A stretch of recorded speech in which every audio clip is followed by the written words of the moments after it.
Hello and welcome back to a brand new episode of the Pick a Side podcast. My name is Joel Moran and I'm here with River Brown, Andrew Velez, and this is now episode 183. In this episode, we are going to preview the NBA Finals, if Steph is a top 10 player of all time, the Celtics turnaround, Lakers signing Darvin Ham, and more. We also have special guest Pierre from Through the Wire, PeeWeeDaPlug, and as you guys know, we got to get into our Patreon and YouTube member shout outs. So shout out to Phantom Wolf, Danko Hawkins, Matthew Jimenez, MG Nas, J Polar, UK Booj, J Love Clear, Zach W, Cole, Deshaun Watson's top 5, Alexander, Nazir, Dwayne, Riv Smells Like Magnificent, I don't know what that word is, Scary Terry, Icon No Cap Anthony, Caleb, Travis, Drew's the Goat, Holmes, Nairi, your boy Nick, Pimp Chimpin, Jake the Snake, Corrupt, G Boog, Kobe, Dylan, Afosa, Mason, Winning in Silence, Gentile Drew, Cade MVP, Mark, SP4Z Shot, Jordan What, Evan, Dylan, Joel is the GOAT, Mayo, Andre, Peter, Daniel, Ben, Ruthless Rootster, Kill Moves, Joel B, SA Crimes, Kevin S, Eagle Dollar, Tizzy, Corey, Get Funkoed, Dylan, Playboy, Orlando, Big Chuck, Michael, Greg, Cole, Liam, T Grove 17 to a Sucks on Ka, Ryan, Epic Lankiness, It's Black Ace, Anthony, BJ, PJs, Langston, Jazzy Juice, Johannes, Dave, Muffins, John, Sean, Burner Hoops, Court Cousins, P. Dot, Hikari, and J Aqua. Good old J Aqua. It's gonna be a magnificent show. And also, we didn't give enough of an introduction to Pierre. So, Pierre, shout out to you for being on the show. You pulling out jerseys? Yo, I am crying. I didn't even see you walk in with that. It was for the show only. That is iced. That is iced. Yeah, man. You know, it's just been a great month. You know, probably I gotta put this on because we're gonna talk about my boy today. So. Shout out to him, man. Unbelievable. You know what? Listen, I got to give that to you because that was pretty lit. It's a pretty nice jersey. Hell yeah. It is. You got the real deal, too. You can tell that it's the real deal because you see the sponsorship on the my left boy, side. he got this for me for Christmas. Oh, really? Oh, nice. Yeah, he realized how I much. thought that was the one that we got you, unless we got you the No, you dark guys one. got me the one. throwbacks. Yeah. Tough. Which I will be wearing when he wins the finals. Oh, So okay. once he wins that, I'm throwing that You're gonna on. be So you're confident in winning the finals? Come on. You're going to be disappointed, brother. All right, let's go. We could start right with it. Let's go. I mean, Warriors Celtics finals. They're 1-1 against each other this year. Neither of those games the Warriors have been healthy. Now you, Riv, all year long you've been on the Warriors. You said that they would dog walk the rest of the conference. They sort of did it. You know, Basically. they sort of did it. I will say one game they didn't, and that's it. But based on your reaction and the energy you're giving off, you're not scared one bit of the Boston Celtics. Nah. Yeah, okay, smart. What do you mean smart? You're saying nah, I'm not saying I'm not that. scared. Oh, you're not scared. Nah, why would a team This that's guy. won 3 championships, a team that's been through the ups and downs, this route. why would they be scared of a team with no experience? They have no finals experience. First of all, congratulations to make the finals. 6 trips in 8 years, incredible. Steph Curry, WCF champ, the first ever. Glad that he got it. I'm going to use that in future arguments. It's just the FYI there. So shout out to Steph for that. I think at this point, playing the Boston Celtics, this is the matchup everybody wanted to see. Shout out to Miami. They had a great season, but I think this is the matchup that everybody wants to see. The best defense in the league against one of the most complicated offenses in the league. This is a system that's very difficult for players to guard, very difficult for players to play in. And I think like the Warriors, we could say like, Boston's never played a team like this, but Warriors can say they've never played a defense like this either in this run. So I think it's a tale of two different things. It's going to be interesting.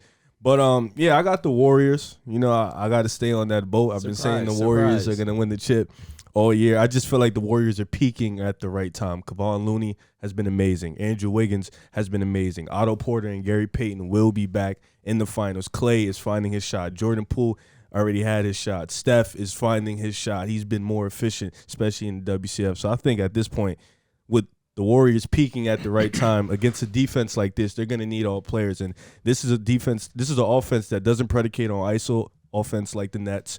It's a lot of ball movement, a lot of ball screening, a lot of action, a lot of read and react. And it's going to be a lot of picking on their players. You know, Al Horford's going to have to work. Grant Williams is going to have to work. Payton Pritchard, Derek White, they're going to have to work on defense. But I think this would be a tough series. You know, they got the 2 heavy wings that can guard. They have the defensive player of the year. But I trust the Warriors. I trust their 4 guys to get it done. So I go Warriors in 6. Warriors in 6. You said a lot of good stuff there, man. Very entertaining stuff also for that. I'll say this about the Celtics and the Warriors. First off, let's start about the Warriors because I have to give my due diligence to them. Absolutely. Congratulations to not only just you, Steph Curry, Dub Nation. Excellent season so far. A great postseason run, coming to the finals for the 6th time in 8 years, an impressive feat. It really takes a second to really marvel at LeBron going 8 times, 8 years in a row. But back to the Warriors. You guys have been playing excellent basketball, and I don't want to take that away from you guys. But I look at the talent that the Celtics have had to go against in this run compared to yours, and I just can't see how Golden State has faced anywhere near the competition that the Celtics have. You look at the defensive rating. They went against Milwaukee, the first team in defensive rating this season. They got past in this postseason, excuse me. They got past them. Number 3 in defensive rating, the Miami Heat. They got past them. The Nets were supposed to be this high-powered offense that was going to be too much for this defense to handle.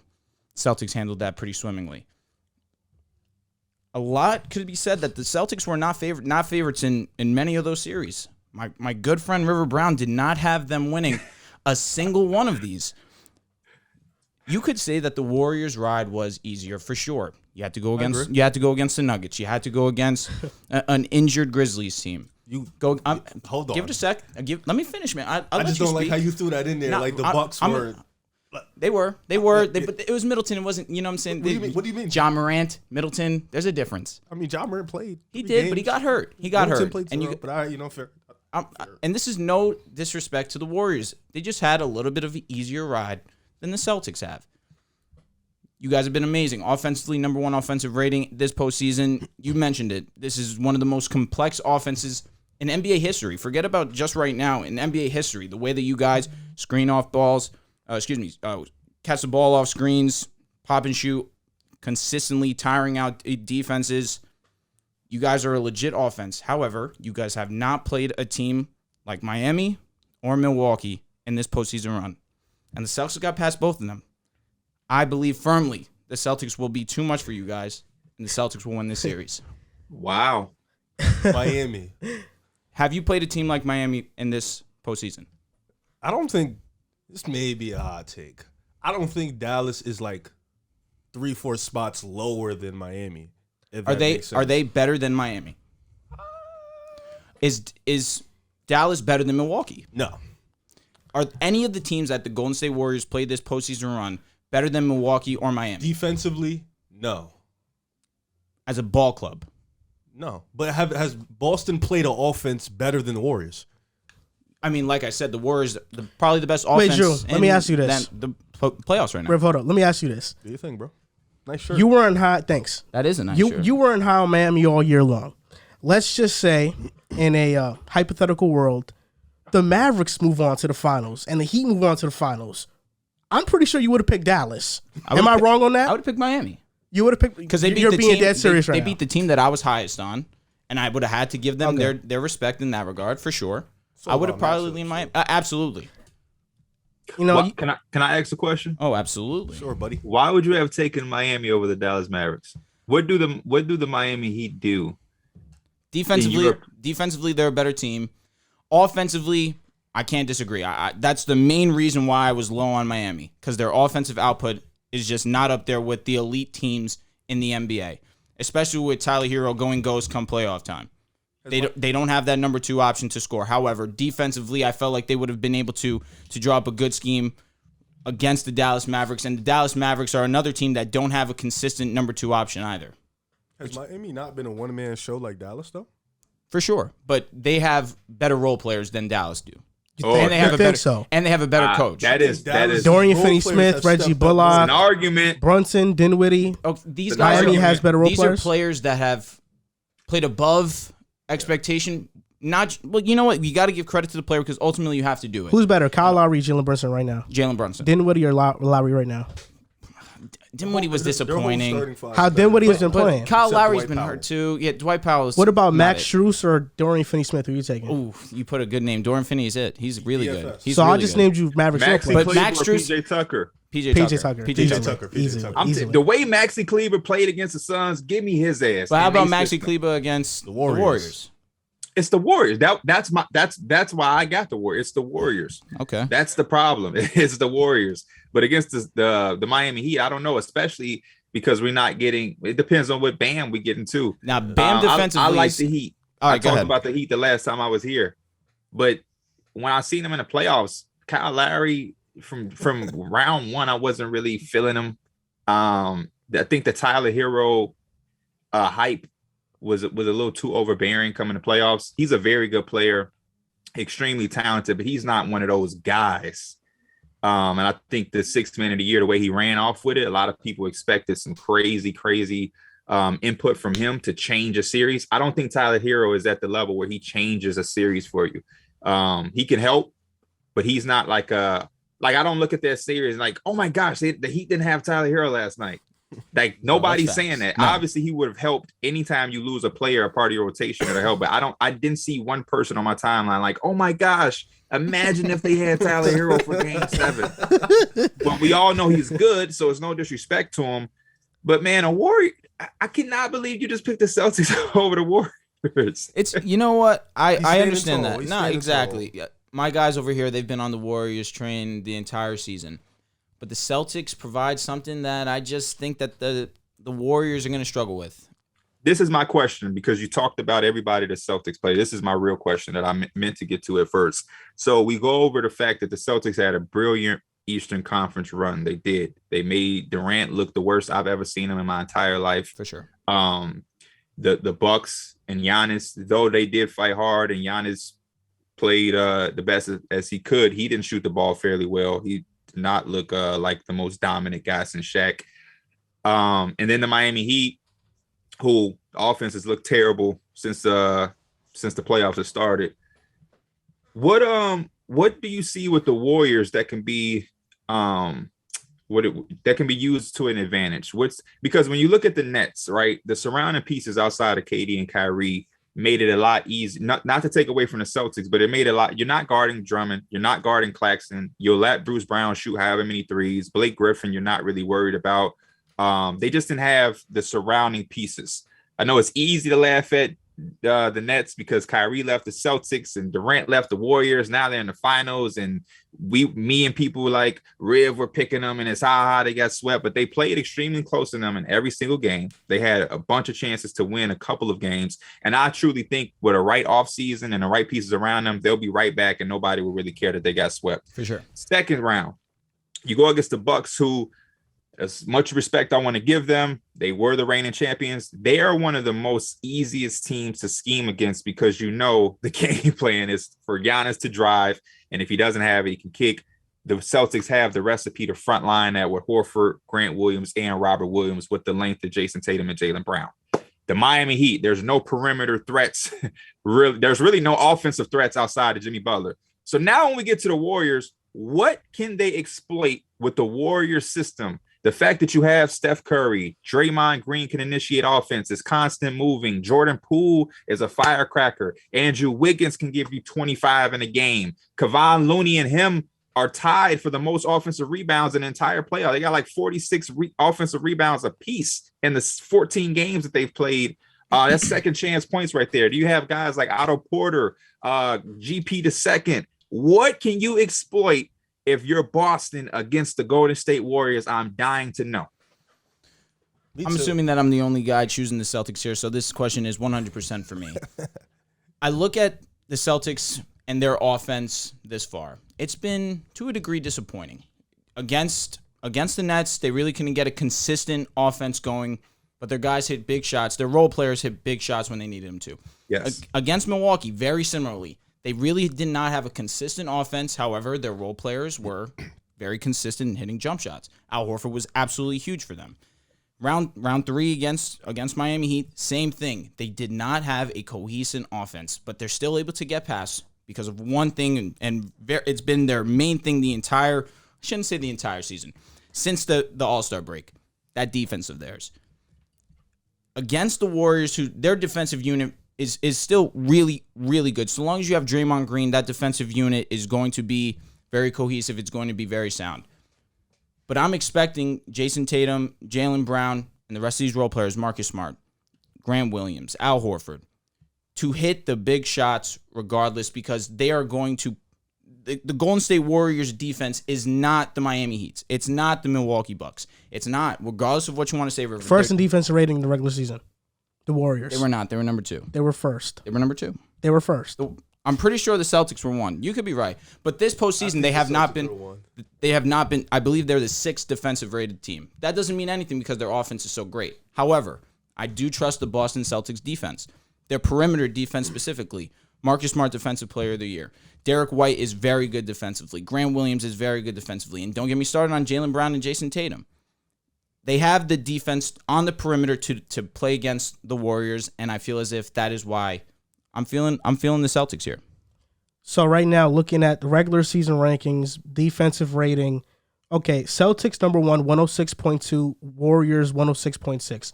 So the Warriors don't have a Miami Heat level defense, Bucks level defense. This postseason, they have not been on their level. See, now this is the gripe I have with that statement that you made. This postseason, because the playoffs are such a small sample size.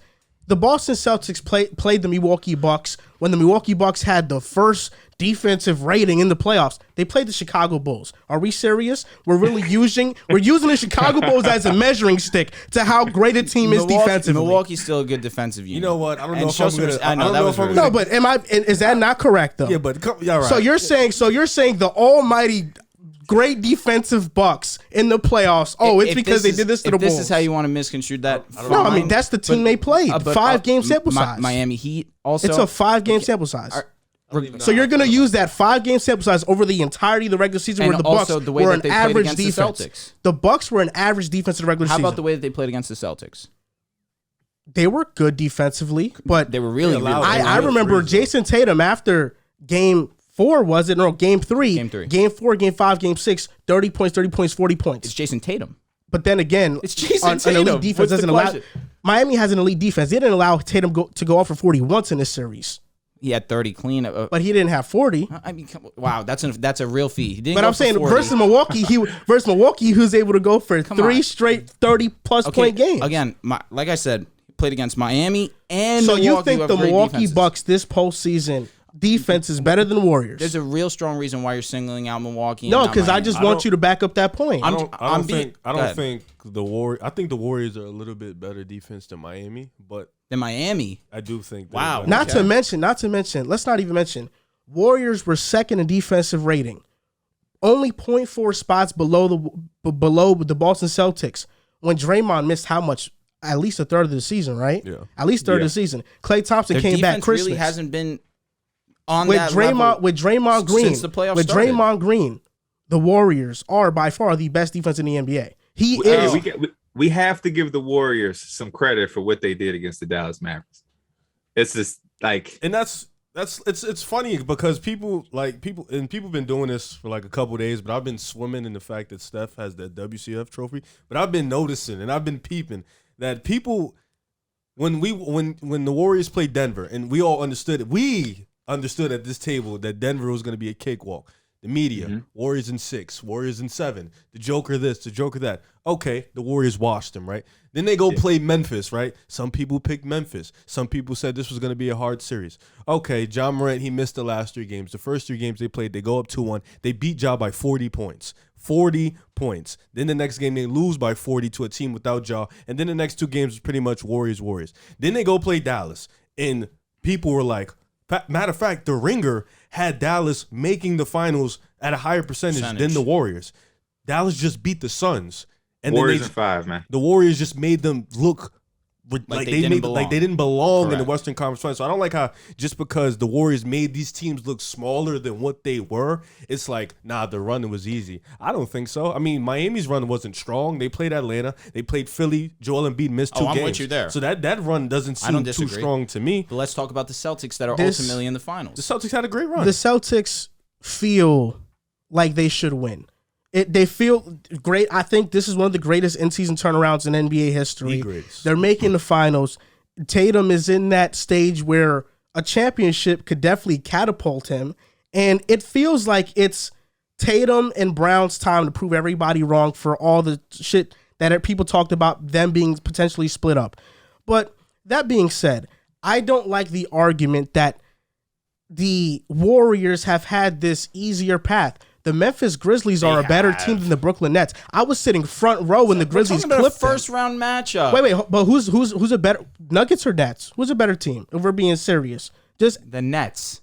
You think it by far? The Nets. You think by far with Joker? The Nets. Nikola Jokic single-handedly, I think, could take the Nets to 7 if they were to play in a series. Yeah, I'm gonna go with the Nuggets just in the presence, like in the present sense of what we last seen them. Because I think the Brooklyn Nets we want them to be better. We like all NBA people, fans, we want them to be much better than what the hell they are. That surrounding the pieces between Kyrie and Kevin Durant is atrocious. Like it is. But Denver don't got defense. My problem, Pierre, and I want to ask Pierre this. I'm with you. I understand what you're saying. But at what point do we not say that it was the Nets folding and we credit the Celtics defense?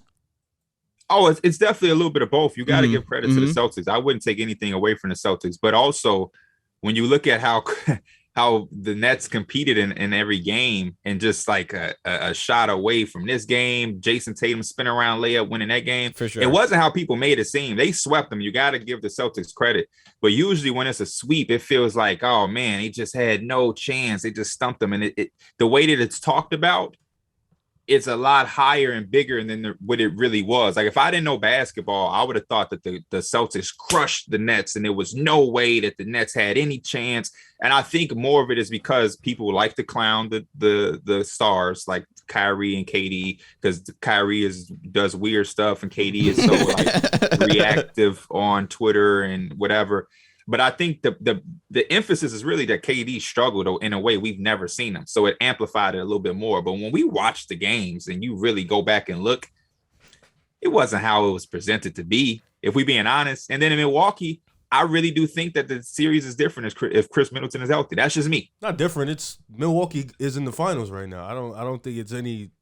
No offense to the Celtics, but I don't hear many people saying, and I don't like to just scream from a mountaintop that, because I don't want to sound like a Celtic hater because I bigged them up all year. But I mean, it's just a reality. Like Chris Middleton, I can't believe that the Bucks went that far without Chris Middleton because of the Celtics defense that is so brilliant. I cannot believe it's Giannis. Come on. They were able to hold Giannis to the first ever player to have 500 points, 200 assists, and 200 rebounds in a playoff run, right? We're talking about the best player in the NBA. That's why I don't, you know what I'm saying? I picked the Bucks, so I don't bring up the injury ever. Like, they won. But we can't ignore the obvious. But we also saw Golden State.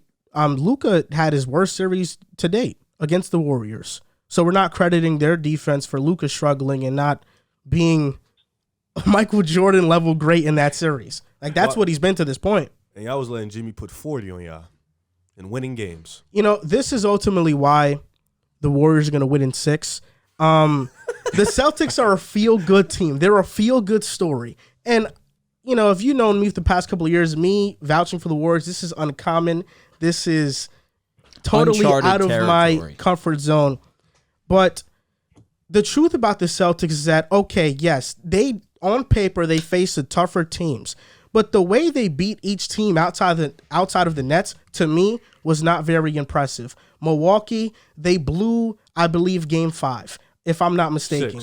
It was one of those. They blew Game 6, you're right. Yeah, at home. I feel like there are times where Tatum just doesn't show up.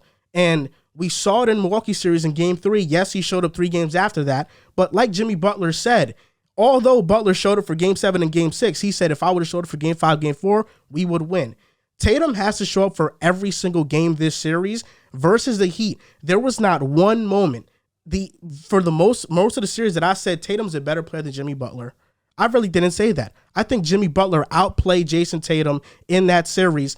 You look at Game 6, they were up by 15 plus points at halftime, I believe, or it was near the second quarter.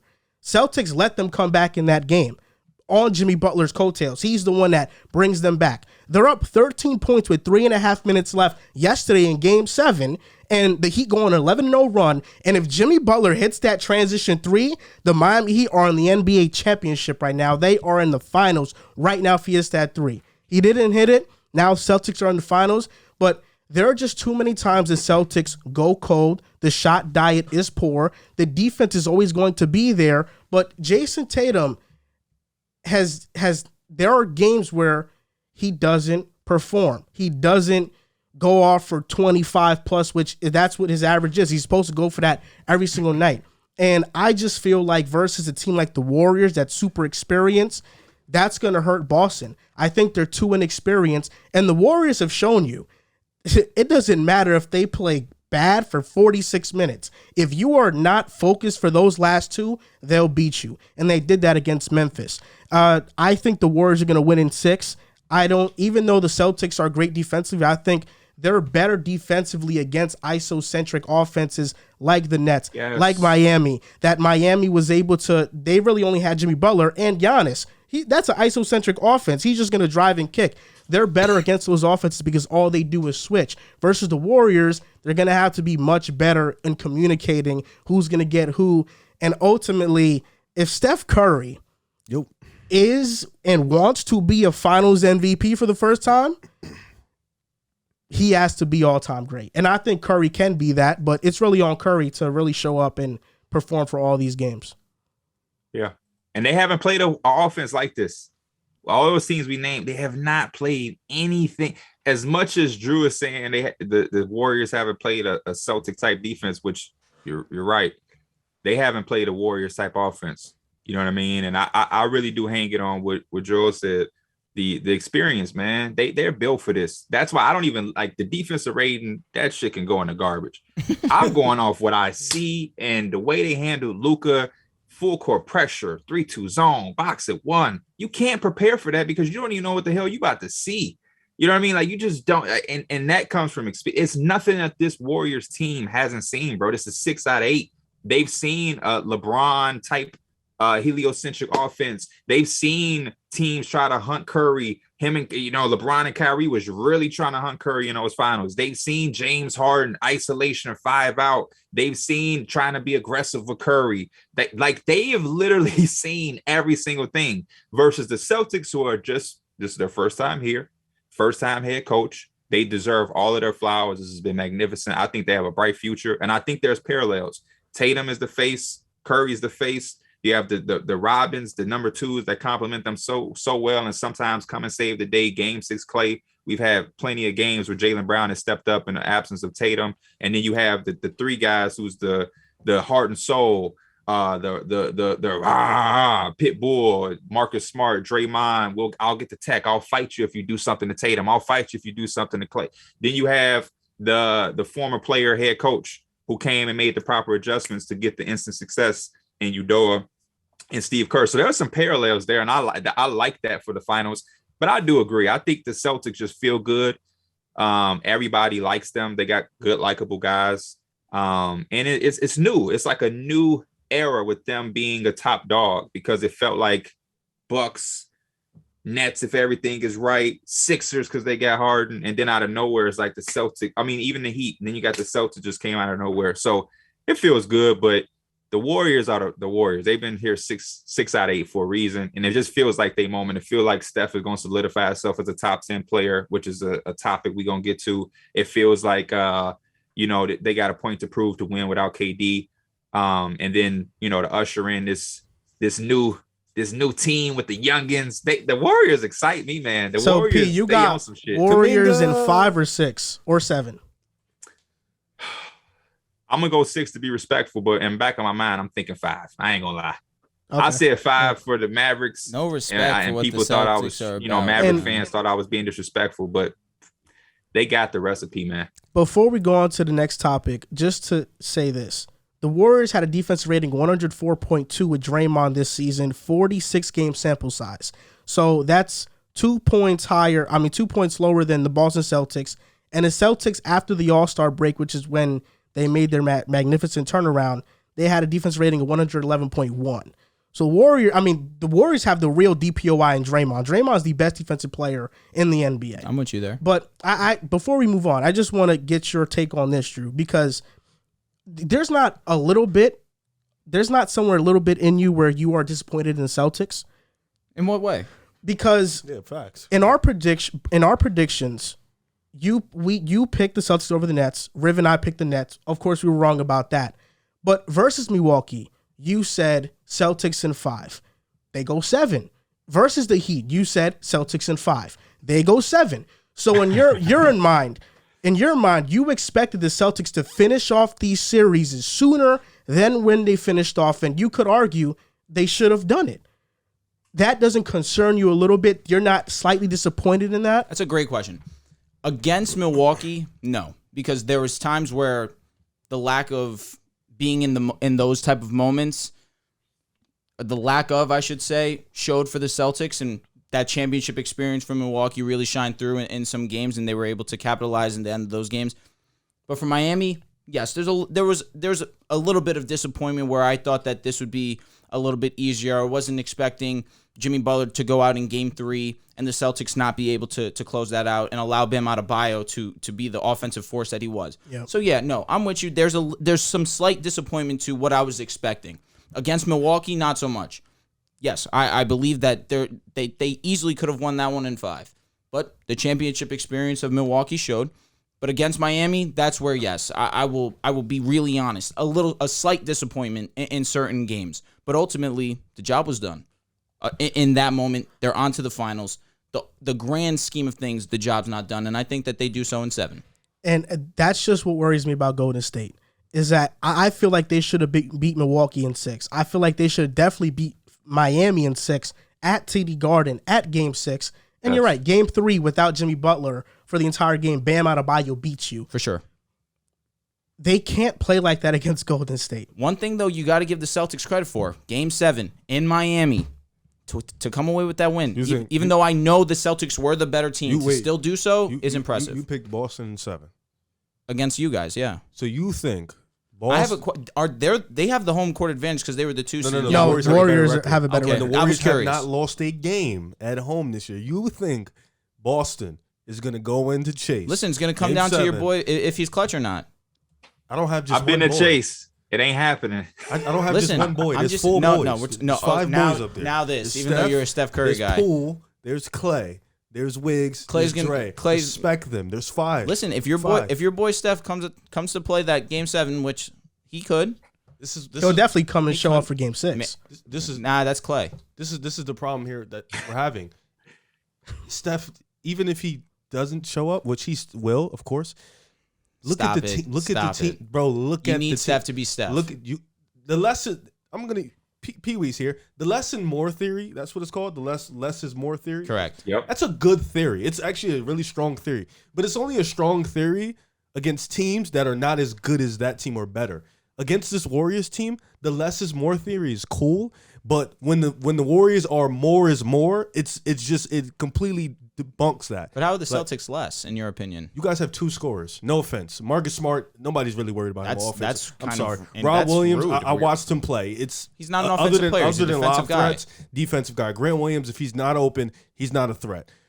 Payton Pritchard's a good, solid player. Derek White is okay. But the Warriors have they have Steph, Clay, Poole, Wiggins. Wiggins can exploit mismatches all day. Payton Pritchard, Derek White, they're too small. Jordan Poole has been really good. I need to see it in the finals. Jordan Poole's going to feast on your bigs. He's too quick. He's too fast. He's too twitchy. You're saying Poole? Yes. Derek White, Marcus Smart. Wait, what's the difference between Wiggins, though? I mean, there's nobody. I need to see it in the finals. But there's nobody on the Celtics that has been in the finals before. Agreed. Agreed. What you mean by that? The Warriors ain't gonna guard some of them dudes too. Like Derek White, like the Warriors. I mean, are fine. I just say this: Derek White shows that you leave him open, he will knock down shots. Man, that motherfucker did that one game. Nah, stop. He was pretty consistent. He was consistent. I mean, for him to be a professional he irked the hell out of me as scary as he looked. He looked scary in some of those moments against the Heat. And that's just me. I like the guy. He's a very good player. But you can't be scared in some of these moments. And I'm just glad he took those shots. And I give you credit, Drew. You have the Celtics. You standing on it against 3 people who have the Warriors. I respect it. You I win, really you'll be a do. legend. You'll be a legend if you win. Honest to God, you'll be a legend. I feel pretty the confident Warriors about threw it 8 too. defensive schemes against Luka in the first round. He didn't know what to do. This is Luka. He was playing ball since 9 years old. It's not he didn't know what to do. It's not just Tatum. Jaylen Brown, you got to worry about that man. He can't dribble. I'm good with that. He's the greatest non-dribbler in NBA history. Gary Payton's okay. You know what? Jaylen. Throw some respect on him. Just because he can't, he's not the best dribbler by any means. Plucking him every time you put the ball. He still averages at least 20 every game. Don't play with his name. I'm good. I'm fine with it, bro. Don't do that. Don't. I've been telling you all season. Don't play with Jaylen Brown's name. Jason Tatum over Kawhi. Yo, stamp that. I'm asking because I watch y'all show. I don't know. Since the last time I left, y'all have entered my. Listen, my top let Tatum win this finals. Of course, if he wins the finals, everybody's gonna go smoke up his ass. But Kawhi's been there and done that. And I'll also already. say this: as long as he plays well, they could lose. I could still say that without seeing Kawhi for a full season. Why though? Why do you say that? Because it's the new thing to say, or because you believe it? Because with Kawhi being out for a season, yes. I understand when the last time we saw Kawhi, he was all world. He was unbelievably great. If he's healthy, they have a strong chance of winning the finals last year. But being next year too, being out a full season. So why not just leave him out the conversation? You can, but that was a question that I was asked. You understand what I'm saying? But you said Tatum was better because he was hurt. You saying Tatum was better than Kawhi because Kawhi was hurt. No, I'm saying I'm taking Tatum because I trust that Tatum's youthful. He has a great offensive package. And no, not to cut you off, but we can't put youthful in here. In these type of conversations, we don't go off potential. But Kawhi is coming off an ACL. This is a grown man league. It's this guy versus that guy. It ain't, he's 24. But who is the better player? Kawhi is coming off a torn ACL. That is concerning to me. Durant came off of an Achilles and didn't lose a step. And then 1 year after, it's the worst we've seen Kevin Durant. But to your point, it's the Celtics defense. That's facts. You told me to credit the Celtics defense. I'm not saying you're wrong, but I'm just stating a fact too. Listen, I'm with you there. Yes, great counter argument that I am praising the Celtics defense, but this is the worst we've ever seen Kevin Durant 1 year removed from that. I can't wait to see Kawhi. He'll be back next year, man. Listen, Kawhi could come back and be Kawhi Leonard for sure. What are you gonna do? I don't know that. I'll acknowledge it because I have no problem saying that I'm wrong. Yeah. Okay. So hold on. So if Kawhi comes back, the same guy, Tatum's not better than that guy. That's what you're telling me. That's what you're basically saying. If he comes back, that same guy, Kawhi was. Kawhi's not. So basically, you're saying Tatum's not better than that guy, but Tatum is better than the guy that the injury. He could come back. Correct. Okay. All right. Cool. So that's all I needed to hear. All right. So is that not fair? No, that's fair. But so you do believe Kawhi's better than no, Tatum? That's not fair. Dude, he's coming off a torn ACL. This isn't a walk in the park injury. I mean, in the professional, and he's in out NBA, for a full season. A full season's crazy. That's what he needs at this age. He took his time to get healthy. I understand, and I'm not mad at him for missing the whole season. It's unfortunate more than anything. In the NBA, a torn ACL is kind of a walk in the park. I haven't seen too many guys who ain't unless you dare roll 40-inch vertical. If we're talking but football, a Kawhi game ain't based off of that. He's an assassin in the mid range. He's strong. He's not trying to jump over you. So I mean, if we was talking Achilles, I would even then guys come back from Achilles way better. As long as you ain't like Boogie 7 foot 270. I know what you're saying.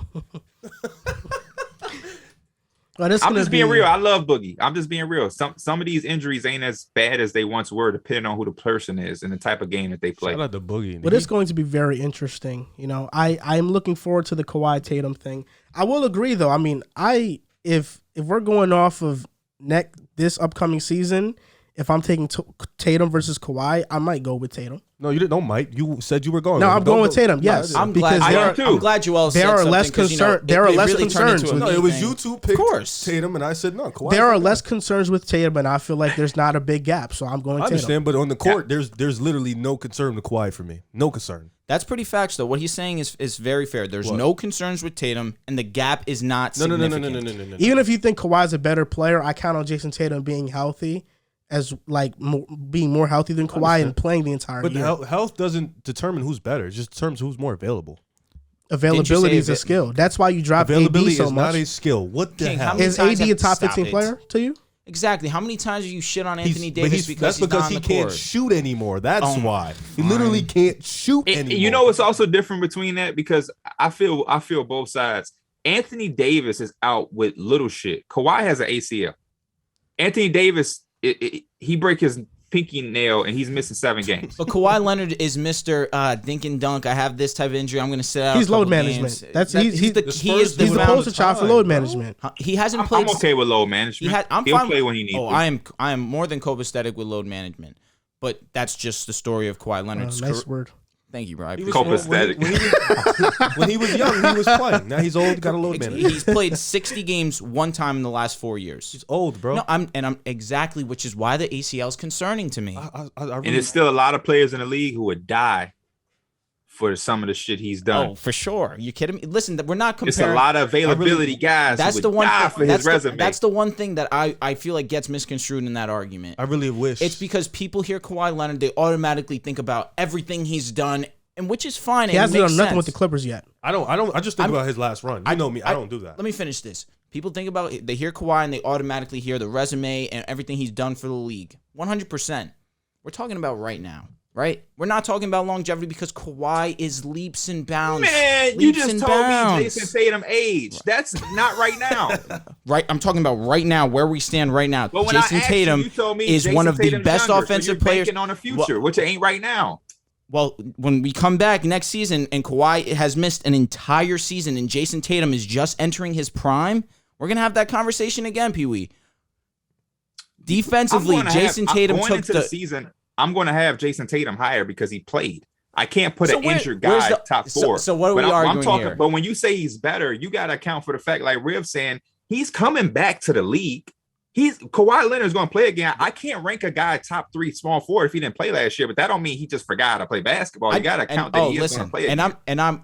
I feel like we're disagreeing on words. Because I'm with you. Knock on wood, I hope not. But Jason Tatum could get injured. I'm not going to forget that he know how to play basketball. I feel like I'm not going to say his guy ain't shit no more. We're definitely seeing eye to eye. We're like, words are getting misconstrued and feeling like we're disagreeing with each other. But after what you just said, I'm 100% with you. Everything I just only facts. asked because I'm curious as what be the criteria for people, because you got guys who've done it on a consistent basis, and I always thought that that's what it was. And then you got guys like Tatum, Luka, who do some shit and they just getting started. Like you said, he's about to enter his prime. What be the rush? Why is there a rush to put him over a guy who's done it before? Let this dude do it for 4 or 5 years like the others had to.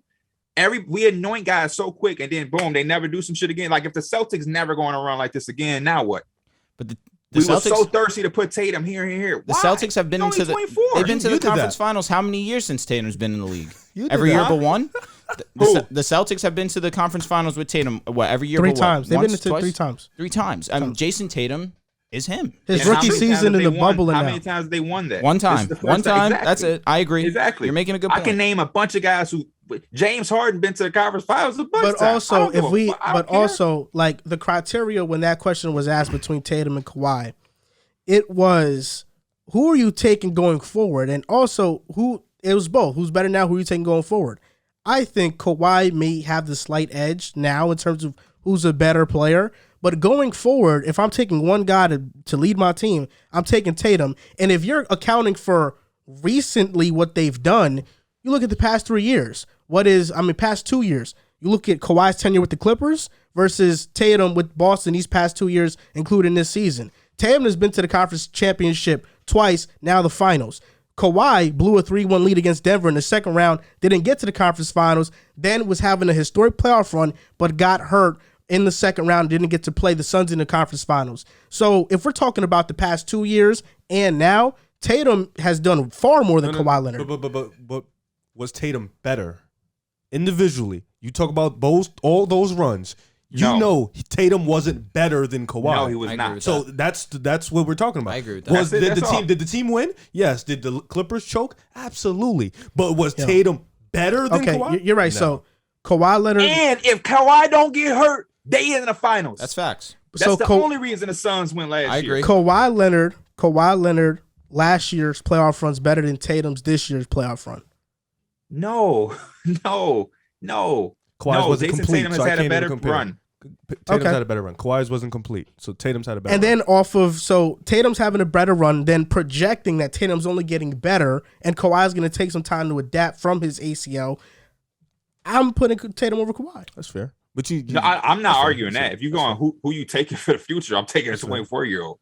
I trust Kawhi. 10 out of 10. But when he said pumping them young guys up, you did do that with Trae Young. You did do that. You tried to. And everyone does that with Luka because we see what he's done and what he can be in the future. He's amazing for sure. Nah, he's but that's why I can't be hesitant to want to prop these guys up, especially if they're giving me results.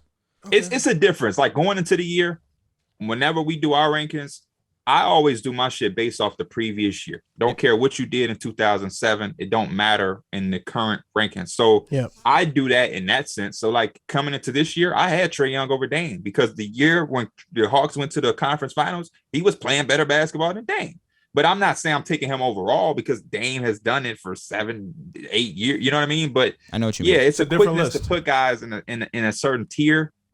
And then we've seen so many guys jump up and then they just tear him down. I don't like I hope that the media, not us type media, but like the TV type media slow down with Luka because they're going to prop him up. And then if Luka don't make the finals in 3 years, he's going to be the most overrated. You know, they did. I watched LeBron's whole career. They did that with him in Cleveland. He's this guy is out, but can't get over the hump. Can't get it. And then they just tear him down. They did Kevin Durant. Luka's next. And then it's going to be Kay Cunningham or some shit. They just hype guys up quick and then they tear them down when they haven't done this, that, and the third. And then you look at guys like Luka, his team, he shouldn't be in the championship right now. That team is atrocious. LeBron in Cleveland, that team was terrible. I just think they set some of the young guys up for failure by trying to put them up too high against guys who've done it before. That's all. But I love all the young guys, though. They all can hoop to me. A guy currently on pace to solidify top potential 10 ranking is Steph Curry. Now, we had a brief discussion about this on the last basketball pod, but we'll get more in depth on it. Do you think if Steph wins the championship this year, wins Finals MVP, he is now a top 10 player all time? I'm going to let you, Riv, go first because you have the Warriors jersey on. And, I probably already know what you're going to say, right? Yes. The answer is yes. It has to be yes. Yeah, I don't have him in my top 10 right now. I do not have him in there. Even with a championship and Finals MVP, though. Oh, I just said right now, today. Okay, today I have him. He's a top 13 player in NBA history to me. I'm with you. But if he wins the finals, has a historic finals run, wins the finals MVP, I got to throw him in my top 10. You're looking at a guy who has 4 championships, 1 finals MVP, 2 league MVPs, 1 being unanimous, the 3-point record. He's broken every single 3-point record after he broke the first one. This is a guy that's changed the game, changed the league. Like, he's literally a pioneer, now officially one of the pioneers of the NBA because of the fact that he's altered the landscape of the NBA. He's changed the NBA. So for me, I think top 10 should probably be unanimous. I'm not going to go on a Kendrick Perkins rant. Let's say he's better than Magic after the Finals MVP. I ain't going to do no shit like that. That's insane. But I will say he definitely, I don't know who bumps out. There's a lot of guys, Hakeem, Shaq. I'm just throwing names. I'm not saying these are the guys, but Hakeem, Shaq, there's a lot of guys that that top 10 is just insane. It's tough who's going to bump out, but Steph got to get a spot. I think he's already over Kevin Durant, in my opinion. But Steph's got to get a spot in that top 10 if he wins Finals MVP and he wins another ring. That's 4 chips. He changed the game. He's changed the game probably bigger than 5 or 6 of the guys in the top 10. Mm-hmm. So for me, he got to get a spot in there. Probably like 10. He'll probably just jump right at a 10 or 9. All right, so I did my top 10, and obviously we're not saying he's jumping into the top 7. I feel like once you get to like Larry Bird, it's very hard for Steph Curry to enter that type of conversation without multiple Finals MVPs, Finals obviously. But 9 and 10. It's a possibility that with who is your 9 and 10? I have Shaq and Kobe. What? 11 Kareem. Hakeem. Can you read your whole list? Of you course, might as well go 1 to 10. So I have LeBron, I have Jordan, I have Kareem, I have Magic. You have LeBron where? Number 1. Come on, you're a Chicago guy. I understand you're going to give me some slack. That's fine. So I have Bron, I have Jordan, I have Kareem, I have Magic, I have Wilt, I have Russell, I have TD at 7, I have Larry Bird at 8, I have 9 Shaq, 10 Kobe, Hakeem 11, Steph Curry 12. Kobe at 10. I do. I really hate that. How high do you want me to have Kobe Bryant? I want you to switch Kobe. He's and Wilt. higher than Shaq.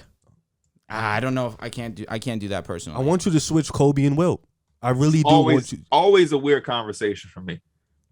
Michael Jordan is arguably, to me, he's hands down. I used to play around with the LeBron because my dad's an old head and I like to mess with them. Michael Jordan's the greatest player to ever play the game. Let's just be honest. It's 1A, 1B to me, but I what understand. What puts Shaq over Kobe though? When Kobe and Shaq were together, Shaq was the best player. Okay. Because Shaq was in his prime. So does that arguably So watch this. Does that put KD over Curry for you? No. But KD was the best player when they played together. That's a good one. We see Curry's impact on the game. I'm taking that into account. What about Shaq's impact? For sure, which is why What I have about Shaq Kobe's? over Kobe. Because I'm just struggling to understand this. Kobe, and this is no discredit to Kobe Bryant, what he No, did. Obviously, we're talking top tens. Yeah. You're automatically amongst the best in the history of any sport. No Kobe, way, no bro. how. You're good, bro. Michael Jordan set a standard that Kobe Bryant tried to follow. Shaquille O'Neal was a one-of-one type player that we've never seen in the NBA even since. That's fair. So, which is why I give him that respect. But when You you ever look at, seen a dominant big man? Like Shaquille O'Neal? Hey, don't do that. Like Shaquille O'Neal? Don't. Yeah, I'm just saying though. Like Shaq? When you say, yeah, but we've seen big men dominate the game. They all, some of them did it in different ways, but he didn't do nothing that was like astronomical. He was a big man who came and he dominated in interior. Did Wilt not do that during his time? Did Hakeem not do that when he played? Broke the rim. Did Bill Russell not do that when he played? He did, but Like, we understand that it was a little different. And Shaq's it was different, but it wasn't new. To do That's it, just like a guy coming in and scoring a bunch of do you points. think- It's gonna be impressive, do you but we're think not like, oh, he changed the game. do you think That Shaq? big- Yeah. Do you think Shaq changed the game? I don't think he changed the game in any way. No, I wouldn't say That's he all changed I'm the game. saying. But he was a one-of-one type player. Kobe's a 101 too. I disagree. He's the closest thing to Jordan. correct, which is why he's not one of Why one. is Wilt over Kobe? Because come on, man. Hey, hold up. Before you go, it's just I have trouble putting Shaq over Kobe because for one, Kobe has more championships, 5-4. Finals MVPs, Shaq has 3 to Kobe's 2. All NBA first teams, Kobe has 3 more. All NBA teams, he has 1 more. 9 defensive teams to Shaq's 0, and 9 defensive first teams to Shaq's 0, and all defensive teams, Kobe has 12, Shaq has 3. So like, Kobe, I think clears Shaq. Clear's a little strong for me. And what I ain't never seen Shaq carry no team either. Yeah, what cleared Kobe is 2009, 2010, leading the Lakers to the finals, going back-to-back, beating the Magic and the big 3 Boston Celtics. That's what cleared him to me. He was able to win without. He was able to win without Shaq. I don't have Shaq. I have Hakeem over Shaq. So And if we're being honest, those Lakers teams, although they were well constructed, they were by no means a powerhouse above everybody else. Just a really good unit. But Kobe took them over the top. What year are you talking about? Talking about 2009. Oh, I thought you were talking about the Shaq. That's what I was thinking too. I mean, and I'm talking about 2009, 2010. Yeah, my fault. I thought you their big addition was getting Ron Artest in 2010. That was their big time addition. Gasol, 2007, 6. Like Penny that's Hardaway. a great team, but that's not a super team. Kobe Bryant, Dwayne Wade, Shaq. I love Shaq. Shaq brought me on stage at All-Star Weekend, helped me meet some of my favorite people ever. I love. That's Unc. That's lit. Man, Kobe Bryant is different. I'm always, this conversation is always crazy, right? Because Kobe is the closest to Jordan, who's the number 1 or number 2, but yet he's 9. How can you be the closest to the greatest and be so far at the same time? That makes no sense to I me. think Kobe's top 6, 7 easily. I think wherever Tim Duncan is, you have to have Kobe.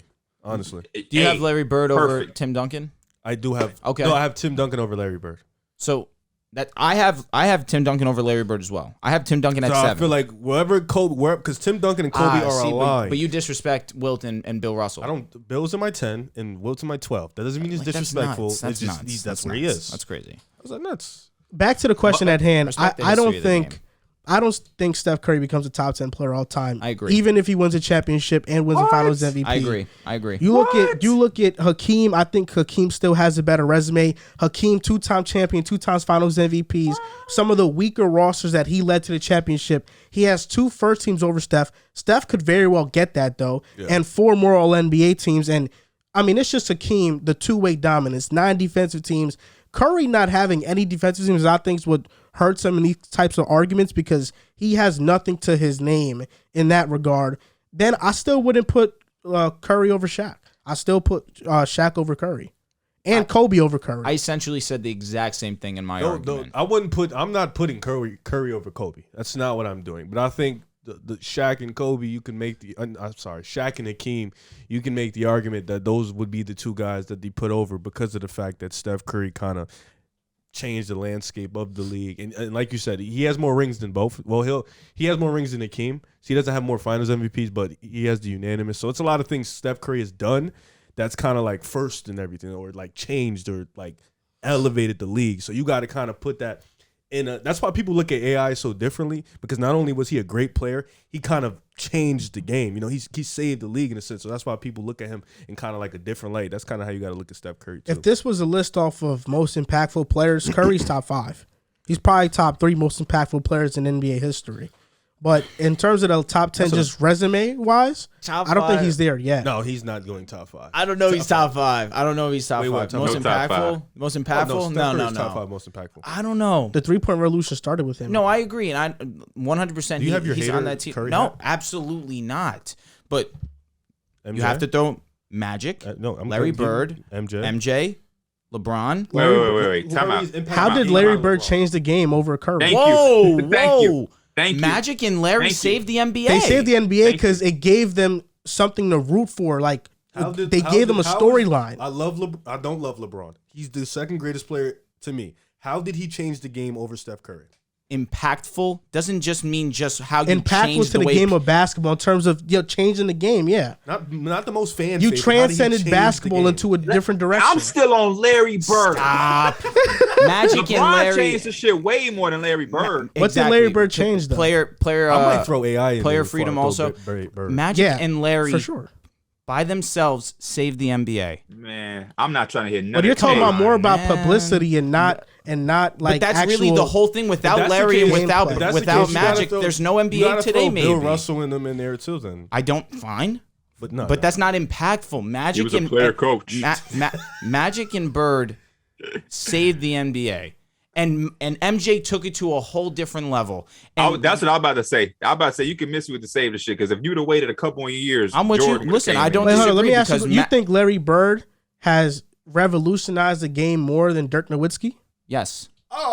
That's ridiculous. How? Dirk is one of the first ever Big great men, yeah, overseas correct. players. Before Dirk, we didn't see 7-footer shooting jumpers. He changed that, and now You we're mean at his, 3-point jumpers? Because Just- Hakeem was shooting mid range. I mean, come on. you know what I'm talking about. He brought a more variety of. He brought a more view to European. I'm not basketball. disagreeing. Now I'm we not- don't. We don't even. Drew. Now we Drew don't. said you mean 3-point.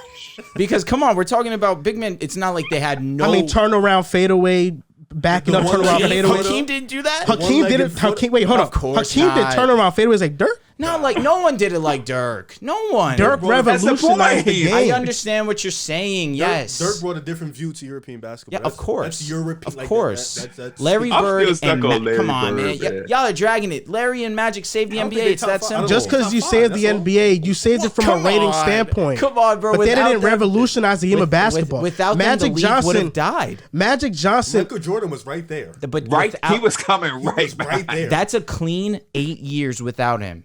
8 They would've years. did okay. No, They would have did okay. Wait, they were wait, talking wait. about the league being done that season. Look, I'm not Michael disagreeing Jordan with was you. right there. It's just It wasn't right there. Rev, hold 8 up. years is a long time. I'm not disagreeing with you. It's just that doesn't talk about changing the game. You just mean, like, for example, you look at I'm lost my chain of thought. That's all right. now. That's I all lost my right. chain of That's all thought. right. I'm just saying, like, from a publicity standpoint, they saved the game because they brought the NBA a storyline to somebody to root for, to root against. Magic Bird, it was a heated rivalry. That does not mean they changed it. Magic changed it Another more. thing is also it was very big dominant in the sense of you had Kareem, you had Wilt, you had Bill Russell. The three best at the time were all big men. Magic Wilt and did- Bird comes. What wasn't in the 80s? No, I'm not saying the 80s. I'm Oh, saying I thought you were prior talking to about them. Bird. No, Oh, I'm okay, saying okay, prior okay. to them. It was a big dominant league, and then you had Magic and Larry come in, and they're the two main focuses of their team, and they're not big men. First of all, MJ changed that narrative. And it was you know, not them. I'm not see that. That's where that's an issue with me, because I don't disagree with what you're saying. Okay. Yes, guard play with Michael and the way that people viewed the league outside of the United States, that's all because of Michael Jordan, without a doubt. But we can't gloss over the fact that Larry and Magic did it first. Okay, but this is the thing. You're grouping Magic and Larry that like they're together. Magic, because that's the only thing you should do. No, it's not. Okay. No, Magic is different because Magic transcended how you play the point guard position, where teams now started looking for bigger guards. Absolutely. And now we see guards that are 6'5" plus, and people are looking for that type of prototype. Was there anyone like Larry Bird in that era? Hold up, let me finish. Was there anyone like Larry? Let me finish, because you're not listening. I am listening. LeBron James modeled his game after Magic Johnson. There's no LeBron without Magic Johnson. He helped LeBron transcend his game. How many people say, oh yeah, I modeled my game after Larry Bird? Who says that? Who says that? People model their game after Steph. Big man now model their game after Dirk. Larry Bird. Hey, the truth hurts. Larry Bird and Magic Johnson helped save the league. But that does not. Hold up, Joe. If it ain't true, answer his question. Answer his question. And also, Steph Curry, he didn't save the NBA from a rating standpoint, but that he still changed the game more than Larry Bird. Kids now shoot deep threes because of Curry. For sure. They're not imitating Larry Bird. Kids imitate Allen Iverson more than Larry Bird. Allen Iverson changed the game and brought the street ball aesthetic to the NBA. He changed it. He changed the way people play basketball more so than Larry Bird. That's changing the game, not from a rating standpoint. Mic drop. It's all right, man. Agree to disagree. Could be here all day. Yeah, and I mean, come on, Dirk. Like, he started the overseas revolution. I was sure. Before Dirk in that conversation. Before Dirk, everybody thought that European players were going to be bad. Dirk changed that narrative. Was it Dirk? It was Dirk. Tony Kukoc came in. He was really Tony good Kukoc too. is not Dirk. No way. No way. But we're talking about players from overseas coming in. You could say Tony Kukoc where Michael and Pippen both looked at him and judged him off face value. Dirk can play with a Michael or Pippen. No doubt. I'm not saying you're wrong. Tony Kukoc was a one-time All-Star. You don't build no also. organization around Tony Kukoc. No, but you remember Tony Kukoc. Not. I don't. I remember because he's a part of the team. Exactly. I can't tell you. Exactly. Tell me a stat. What's Tony Kukoc? I can give you some moments. Where Scottie Pippen's sitting on the bench. Give me his best stat line. Give us a moment from the documentary. What? Don't give us a moment from the last. Because that's what you're doing right now. Forget about the last. That's history. Yeah, but come on. That's history. If the documentary didn't come out, The Last Dance, you wouldn't have known. What are you talking about? Tony Kukoc did. You wouldn't have. Why is that the case? I'm a historian of the game. Yeah, I mean, it's just like, for example, what was Tony Kukoc's best year in the league? You don't know. Probably that year that Jordan was gone. That's called an educated guess. Guess. No, for sure. That was a good guess. He averaged 18 points, bro. But it's a bunch of other guys. It's a bunch of names that I can bring up, and I think Tony Kukoc's best year was with the Atlanta Hawks, where he averaged 19.7 points per game for a Hawks team that went 25 and 57. He was the number 2 option on that Bulls team that year. With Dirk came and it changed the narrative around overseas players. I'm not arguing we wouldn't have Giannis. We wouldn't have Jokic if it wasn't for Dirk. I'm not arguing. We talk about changing the game. AI got to be in the top. Hey, shout out to Tony Kukoc too. I don't want to take nothing out of context. I'm just saying. I agree. And Jordan changed it in the fact that listen, Dirk and Kukoc are on different levels. But I'm just saying Kukoc was one of those guys that came in. Kukoc is a bad example too. I would have went with like Sabonis. Yeah, I'm with you. Fair enough. AI got to be in that. Sabonis has to be there as well. Yeah. Also, just like with Jordan point, like before him, teams weren't building their teams around a guard. He changed that. Like you could win a championship with a guard. Yep, Drazen and Petrovic too. That's a great name. Hakeem over Jordan's not obviously Jordan's the best ever. Of course, of course. They were picking bigs over. Hakeem was Jordan's great. the what, Drew? He's amazing. He's amazing. The best ever. You said he was the best ever. You could argue he's the best ever. You know. But if Steph wins this, he's top 10 for sure. You're putting him over. You're putting him over Shaq. You're putting him over. I won't put him over him, but one of them old guys got to go. No disrespect. So Bill Russell, sit your ass down, some shit like that. I'm not moving Bill because he got 11 of them bad boys. I can't. Yes, he got 11. But when you look at Wilt's resume, the scoring and all of that shit, it's like, But when you look at the other shit, for him to have been as dominant, he wasn't winning really. He wasn't winning like I would have thought. He's Finals MVP. He's going against one of the best teams in the history of the game. He also had a reputation for not being a good teammate. That's true. That's very true. And not being a winner. Getting his numbers. He got 7 All NBA first teams. No, 2 All Defensive first teams. What Steph got? 8? Steph First team. That's supposed to be 5, Steph 6. knock. Is that he got like when you go to the top of the tops, he got like 8 All-Star appearances. It's because he ascended late. He started slow. Yes, He started slow. He makes up for it though because he changed the fucking If game. Steph wins this Finals MVP, they tied. I mean, he got more rings than Wilt. So Yeah. He changed the game. They all heads say that about Kareem. Oh, they took away the dunk. Steph Curry changed the game on that level. In our like, come on, man. This is a time where you couldn't even imagine the game changing. Like guys used to take mid-range shots, man. Down screens. Richard Hamilton used to curl in the paint, like in the mid. Like what? Come on, man. Drummond shoot threes. Also, this is a hot take. I think Charles Barkley changed the game more than Larry Bird. The reason why we have the 5 seconds back to the basket rule is because of Charles Barkley. There's a rule made after Charles Barkley. That's a fact. Yeah, when they make rules about you, that's a sneaky impactful. hot take. You gotta post that one. See the feedback you get on that one. So what we have, Dirk for sure changed the game over Larry Bird, overseas basketball. Can you guys stop Allen talking? Y'all Iverson are talking crazy. I don't know. Michael he changed Jordan, the game Michael over MJ. Larry Bird for sure. I'd say LeBron for sure. Magic Johnson. Yeah. I don't understand why you keep player movement. So top that's five. not a So huge thing. off the top of your head, top 5 players to change the game. I would go.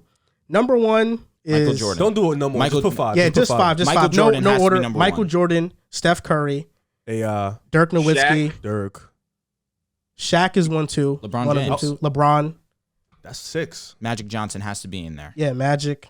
There's a lot of players. So for me, it would be probably Steph, MJ, AI, Dirk, and I'll probably go LeBron. He has to be. I'll probably go LeBron. Those would be the 5 for me. That's a pretty good Because list. AI brought the swagger, the gangster that's movement. facts. Like he That's the facts. reason why DeMar DeRozan could do all that stuff in the games. Like that's all AI, man. So I gotta get AI. I gotta be in my.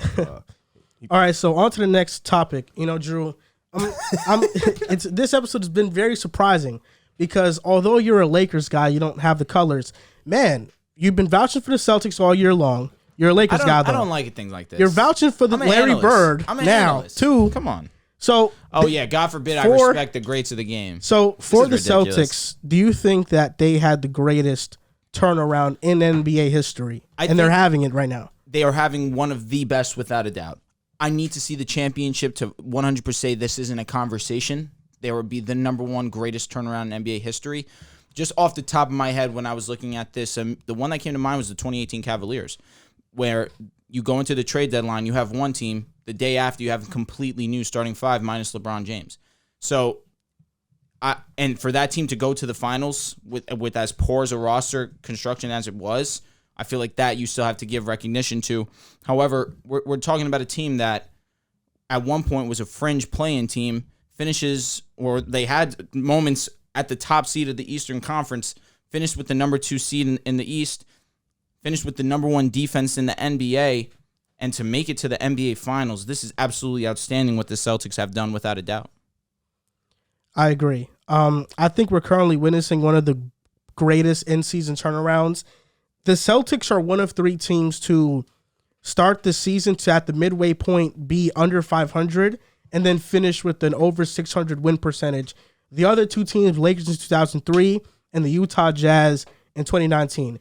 Neither of these teams won a championship. Let me just put that out there. The Lakers were 19-22 and finished 50-32 and lost to the Spurs in the second round of the playoffs. And the Jazz, well, we know what the Jazz are. They haven't won a championship ever. So they're in some historic company, but it also means that they're in some historic losing company, as in they won't win a championship, although they've surpassed all of the expectations because those Lakers didn't make the finals, though that Jazz team didn't make the finals. But I think it's a credit to just the entire culture and what's been built there. I think Brad Stevens starting it off and routinely making playoff appearances with underwhelming talent. I mean, Isaiah Thomas averaged 29 points per game one season. I love Isaiah Thomas, but nobody expected that team to be the first seed in the Eastern Conference. And there's been a lot of trial and error. It hasn't just been a straight line.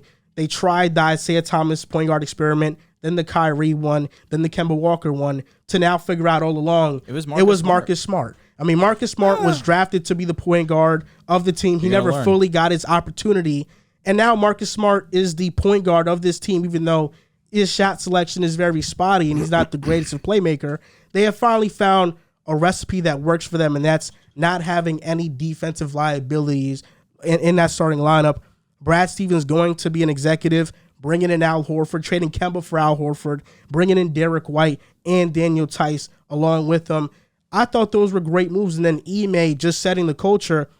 When the Celtics were 23-24 at the midway point of the year, we were talking about it. You know, I said, I don't think the Celtics will make the playoffs. I'm pressing the panic button. Ime Udoka, we were talking about how he might not have the locker room because he was calling his team out every other post game. But now we just know it's his coaching style, and that's what has led to this success. Jaylen Brown tweeting the energy is about to shift the 31st of January. The energy did indeed shift. I think even if they don't win the championship, this is the greatest in-season turnaround that I've seen. I can't go and research throughout all the databases to see how many teams actually won a championship after starting off so poorly. But it's just the road, beating the Nets, beating the Bucks, beating the Heat. 2 of those 3 series, I don't believe they were favored in for the majority of people. And now to face Golden State, I think this is a feel-good story. If we were watching a movie, this team would win the championship. But because this is real life, they won't. The Warriors will win. But this is a great turnaround. Yeah, you said everything that needed to be said. This is definitely the greatest in-season turnaround. And, it has to end in a chip, I feel like this, even though it is the greatest in-season tournament, I feel like to make it really on a different level of historic, absolutely, they got to win a chip. It's great. Like, it's the same thing. Like, it's not the same thing, but, like, same thing with the 73-9 Warriors. Like, they made history, but what would have really cemented everything was winning that championship. And for Boston, it has to be that. I think, like you said, when Jaylen Brown said the energy shifted, you could tell the culture shifted, the defense upped its level. I feel like Ime kind of like gave that conversation in the locker room that really said, yo, Tatum is the number 1 guy. Jaylen Brown, you're the number 2 guy. And we're just going to move like that. And they kind of been moving that same way. Jaylen Brown's played more like a Robin. They haven't been button heads. Everybody has walked in and they've accepted their role, accepted the culture. And it's really interesting to see the defense has upped this level. Rob Will has been amazing. Marcus Smart has been amazing. Grant Williams has turned into a really nice 3-and-D player. Al Horford. So, well, he's good. Al Horford's gonna be Al Horford. He's been good for his whole career. So I think the energy has indeed shifted, and the beauty of it is they're all around the same age. I think Marcus, outside of Al Horford, I'm not really counting him because he's old. He's the grandpa. He's 36. But yeah, Marcus Smart I think is the oldest at like 27, 28 years old. Rob, 28. JB's 25. JT's 24. They're all in their primes, so they're all together. They all probably will be together. And I think they'll be competing for Eastern Conference Finals and championships along the way. But this is definitely the greatest in-season. Don't forget Rob Williams and Grant Williams. Oh, absolutely. No, he said Rob Williams. You forgot Grant, which is I literally just said Grant. It's PJ Tucker Jr. Oh my God. Yes. He's going to be better than PJ Tucker. Yes, I'm with you. I'm with you there. Easily. I'm with you there. Like, not yeah, a doubt. I'm with you there. For sure. Far he'll be better than him. He's got the rat. For sure. He does? He's he a can big, shoot thick, for sure. I can't jump. Bro, but he can shoot. He can shoot. Like, it's really You're crazy. calling Grant Williams an NBA champion if you're saying that. What? Because PJ's an NBA champion. Facts, but it took him a while. But he got there. PJ clears. I've watched now. Yeah, PJ. fine. I watched PJ Tucker miss the most open layups I've Keep it ever a stack. seen from a guy. Right now, And 2022, argue. you're taking PJ over Grant Williams. Right now, He would you're take insane. PJ over LeBron, You're insane. bro. You're insane. You put PJ on that Boston team instead of Grant Williams, they win the championship. No, He can't dribble. Oh, hell no.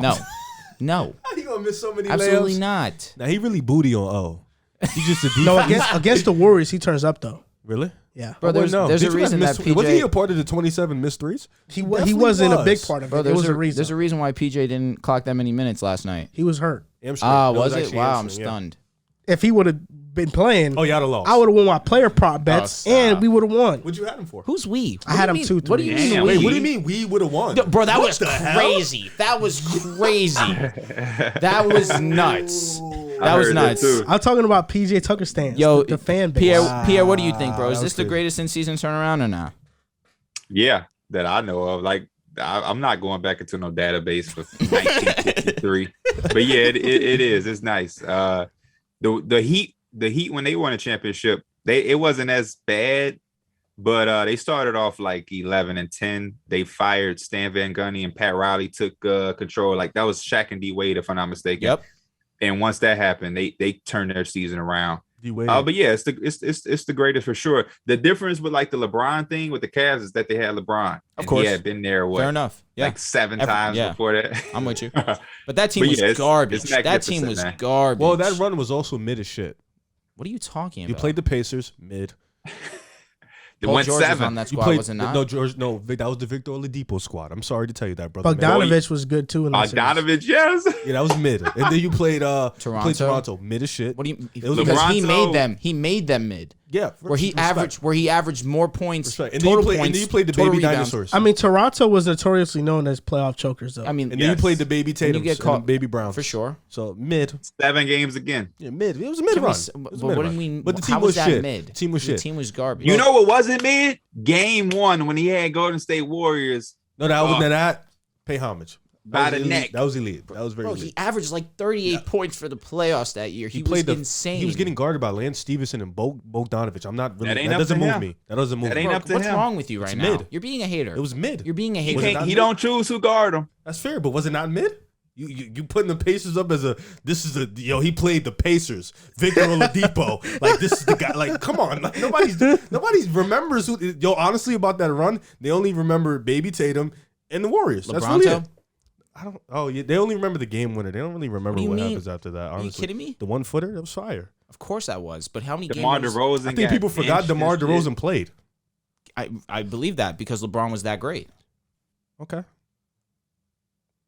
Yeah, that's It was it. a Stop mid-run. hating. It's Stop a hating. No, you're mid-run. hating. It's gross. Truthfully, it's making me sick. He lost.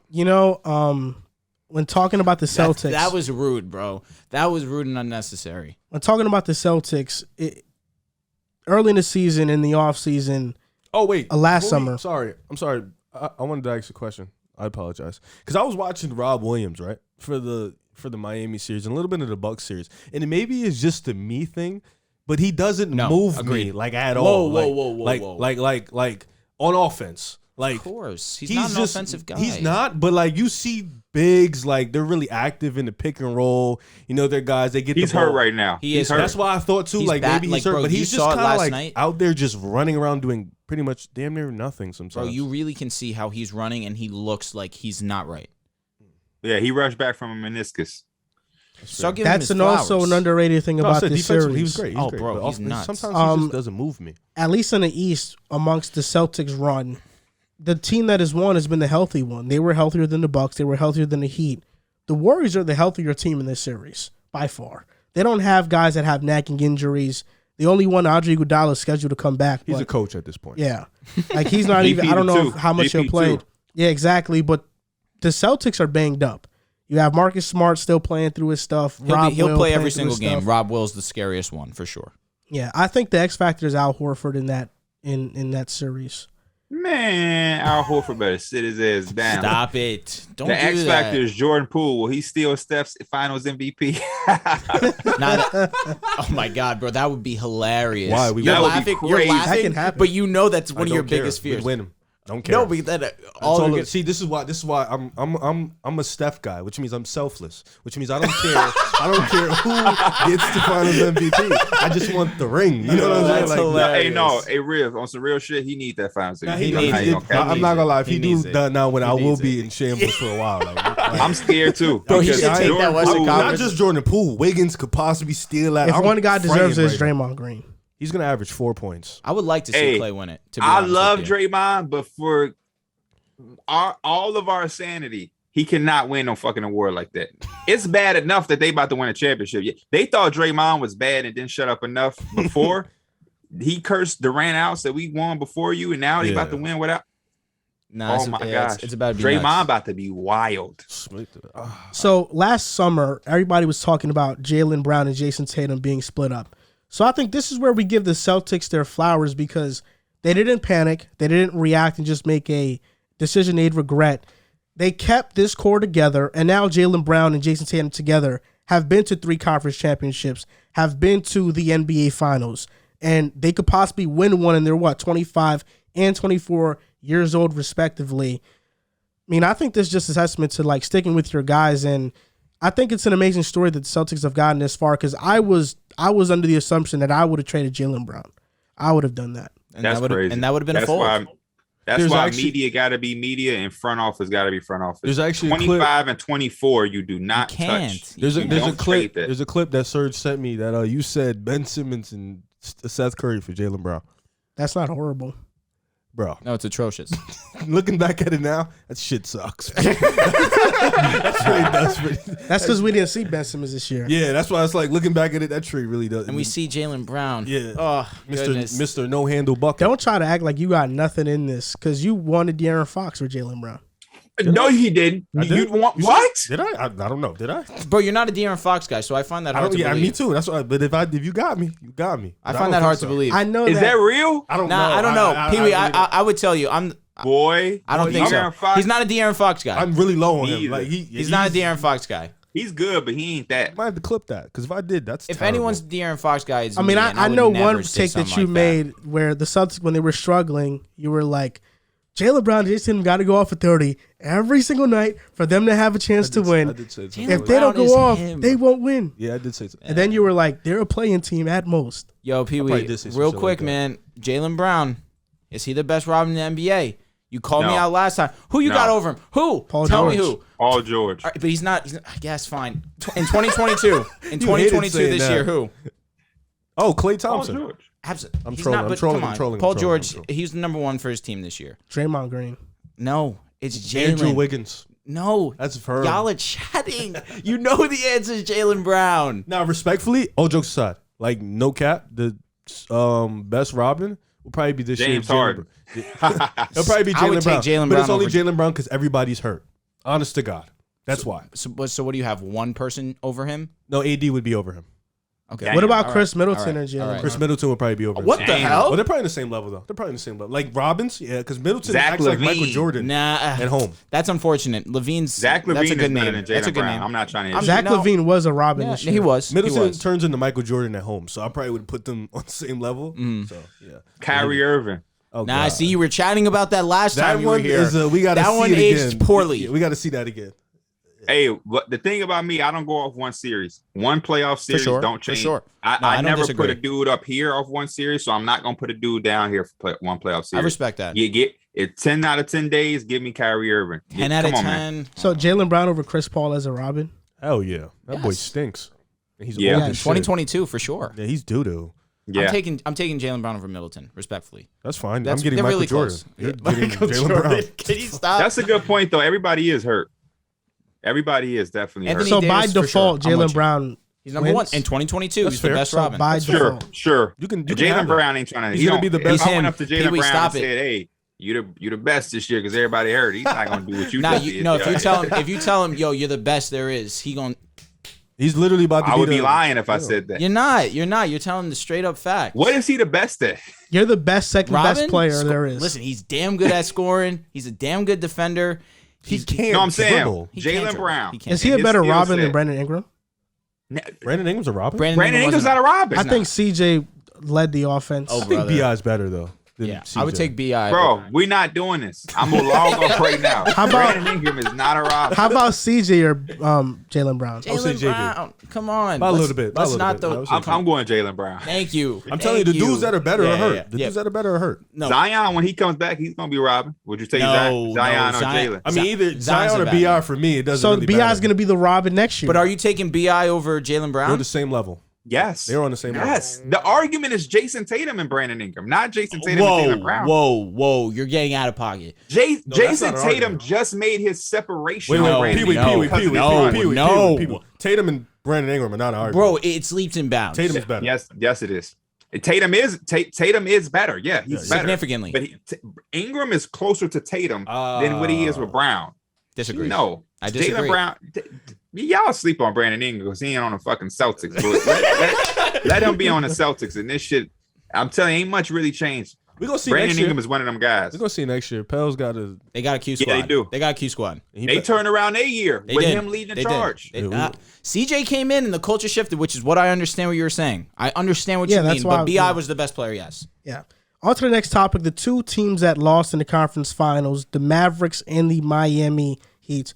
Which one of these two teams do you think is in a better position to win a championship going forward? Let's just say the next 1 to 3 years. I think the team with more value. And you think that that's the Mavs because they have Luka? No, I think that's the Miami Heat because they have shit that you can trade. You're not trading Luka. I would go a different route because I think it's Miami, but I think it's just because the West will be loaded for the next 2-3 seasons. I mean, this is I'm not mad at that. This is the best we've seen the Eastern Conference, in forever. And realistically, if I'm being honest with you, the East has 4 teams. They may be stacked. I'm a Bulls fan. What do the West have? I'm going to tell you, the West have the Clippers. The Denver Nuggets will be back. They got next Memphis. season. Fair. Phoenix is still going to be up there. Okay. Like there's the Pelicans. The Pelicans are good. Minnesota on the rise. Are you taking Phoenix or are you and this is really rude because we just saw them collapse. Milwaukee? Are you taking the Heat? Phoenix.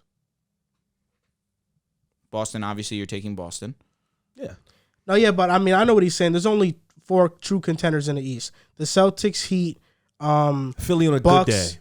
Nets if they're healthy, and Philly if they're getting another version of James. I would take the Suns over the Nets, which is why I didn't. So that's 4 or 5, but that's a lot of teams. We also have to see how the Nets retool. But the thing, it's not even just contenders. Like, okay, so let's look at it like this: Miami goes back into next year. Say they go into next year. Realistically, who can beat them next year? The Bucks, possibly, yeah. Boston, they probably could do it again. Philly, I don't think so. If this is what we're gonna see, the Nets, maybe if they retool. If we go next year, who can beat Dallas? Pels, maybe. Minnesota, fighting chance. Memphis, yeah. Then you got Minnesota the Suns. don't want none of those problems. They may Anthony, not, but Anthony Edwards getting better. Who knows? Nonetheless, that'll still be a 6-game fight, right? Then you got the Clippers. Then you got the Warriors still around. Then you got Phoenix. Like that's 7 teams I'm knocking off. That's fair. It's like the West is just going to be so strong for the next 2-3 years. I feel like, and Miami is a market where they can get another star. I don't think Dallas has that. They don't like you guys said. It's a bit of what I'm saying and what you guys are saying. Miami has assets and they also have the attraction. They also have the place. Dallas isn't a place where they're gonna bring. I don't think they have the assets to get another star. Nobody's jumping over the roof for Jalen Brunson as good as he is. Nobody's doing that to trade for him. But Miami, you can throw in Tyler Hero and somebody else. You can. I wouldn't throw him in, but you could throw in a Bam and get somebody else. Yeah, that's what I'm saying. No, I wouldn't. Yeah, Bam. I would throw in Tyler Hero 10 times out of 10 before I throw in Bam. I agree. No, wholeheartedly. I wouldn't. If let's just to piggyback off what you're saying, I think the Miami Heat are in a better position to win a championship. I think we're all in agreement. Just because their front office is better, they have shown their coach is better. They want to win a championship. You look at after the 2018 season, or 2018-2019 season, where they didn't make the playoffs, they went out and they signed a Jimmy Butler. They've made 2 conference finals with Jimmy Butler, made 1 finals appearance with Jimmy Butler, and it feels like they're one piece away. They can go in 2 directions, in my opinion. They can go get a superstar scorer, a professional scorer by trading Tyler Hero and Duncan Robinson. Maybe they go out and get a Donovan Mitchell or a Bradley Beal. That's exactly what I have. I would get Donovan Mitchell instead of Bradley Beal. That's just me. Okay. I would get Mitchell instead of Bradley Beal. I thought about it a lot, and I said I would get Bradley Beal. And the reason why I said I would get Bradley Beal is because he's shown the ability to play off ball in the past, and he's shown the ability to play admiral defense. And he can make very underrated. Mitchell has shown it too, though. He has, but I like Bradley's size. I like his ability to shoot the ball off the Bradley's catch. 6'3". Mitchell 6'1". Donovan's 6'1". See, no, I know, but they're like Beal is also also not a big difference. Beal is 6'3" and he can play make. Beal doesn't need the ball Beal either. plays a lot bigger than Donovan Mitchell does. Correct. Yeah, you're right. He plays like he's 6'5". Mitchell plays like he's 6'4", though. I think so. Beal is also one of the best cutting guards in the NBA. When I saw Mitchell's height, I was shocked. I didn't think he was that short. He plays that way when he's dunking. Defensively, he's small. Yeah. He don't rebound the ball. Nope. I don't like the way he makes it. And even defense, but he's more realistic. They're not getting Bradley Beal. Let me ask y'all this though, because these are the 2 scenarios I came up with. Or Zach. Are you going with this? That's a possibility. Are you going this scenario where you trade Tyler Hero, Duncan Robinson picks for Bradley Beal or Donovan Mitchell, or you trade Tyler Hero, you throw in Bam, and go get a Joel Embiid? You're not getting Joel Embiid for that. You got to throw in more, but that'll be the core of the trade. Tyler Hero, Bam, work around that to go get an Embiid. You throw in, Sixers not, of course you want to go get Embiid, but the Sixers have to want to give him up. There's just no way. But Embiid also tweeted Miami is another star away. Ruining my this week in the NBA. Embiid wants to play with Jimmy Butler. Jimmy Butler wants to play with Embiid. Embiid could force his way out of Philly and say, I just want to go to Miami. If he does that, we'll have that conversation. But I think Heat fans and the Heat organization will be setting themselves up for failure when the dude his Twitter name in between it has troll. He's saying that and he know what he's doing, so we can get up here and talk about it. But he's not gonna be he could have did that a while ago. But would you trade Bam and Hero? Yeah, easily. Yeah, I would for Joel Embiid. Hell yeah, my eyes for closed. him in a heartbeat. With my eyes closed. But I'll say this: he is a free agent after the end of next season. If I'm Philadelphia and Jimmy Butler would be 35, and after next season, that's why you trade him Could so be you get some 34. value from Joel. I might have trolled with that one, but he'll be old. I think you did show with that one, bro. 35's old, bro. I don't know if He's that's, 32 right now. Yeah. So he'll be 34. He's 32. He turns 33 in September 14th. He'll be 35. Yeah, he might. Like I was saying. He might be. I didn't troll with that one. Spot on. I don't know. And he has ruined a my knee this week in the inflammation. NBA, so. And he plays the way he plays. At 35, he has no jumper. Well, he had a jumper in the Fake playoffs. has a jumper. He's a weirdo. Doesn't use it. He sucks in the regular season. Then in the playoffs, he turns into. I don't know if sucks the word. He just doesn't shoot. He shot like 20%. That's Yeah, he Yeah, it's made not some great. shots, but he's You know, not. but in terms of like what Miami can do, I think they're in a better position than Dallas. I also think like this run outside of like the first two rounds, I thought the Celtics series was very impressive. They deserve a lot of flowers. You know, they're a team that decided not to rebuild, decided to keep adding in pieces. I think they'll continue to do that. To talk about the Mavericks briefly, I feel like the Mavericks are kind of stuck because right now they're facing the Brunson decision. They should bring him back 100%. There's no doubt about it that they should bring him back. They're also getting back Tim Hardaway Jr. next season, which I think he would have made at least a slight difference in these past series. It probably would have been a 6-game series with Tim Hardaway Jr. Come on, bro. They blew a 19-point lead. Yeah, no. I'm just saying, Tim Hardaway Jr. is a very good player. Yeah, he is, though. But the Dallas Mavericks, there's just no avenue for them to get a star. Like, they would have to trade Brunson, and I don't think anybody is wanting Brunson in return for a Mitchell or Bradley Beal level type of player or a Zach LaVine. Really, and their biggest contracts are Dinwiddie, Bertans, Luka. Like, all these players you can't trade for a star. They're going to have to find their star through just intense scouting. Maybe you see like a G Leaguer who can maybe become something, the draft, but there's no realistic avenue for them to trade for one of these top guys. And that's why I feel like the Mavericks kind of feel stuck. What do you mean by patience, man? Because you don't have an avenue, you got to be fortunate and lucky enough that you have Luka. Luka by himself with these surrounding pieces was able to get you to a Western Conference Finals. They needed to get him out of the first round. They did it.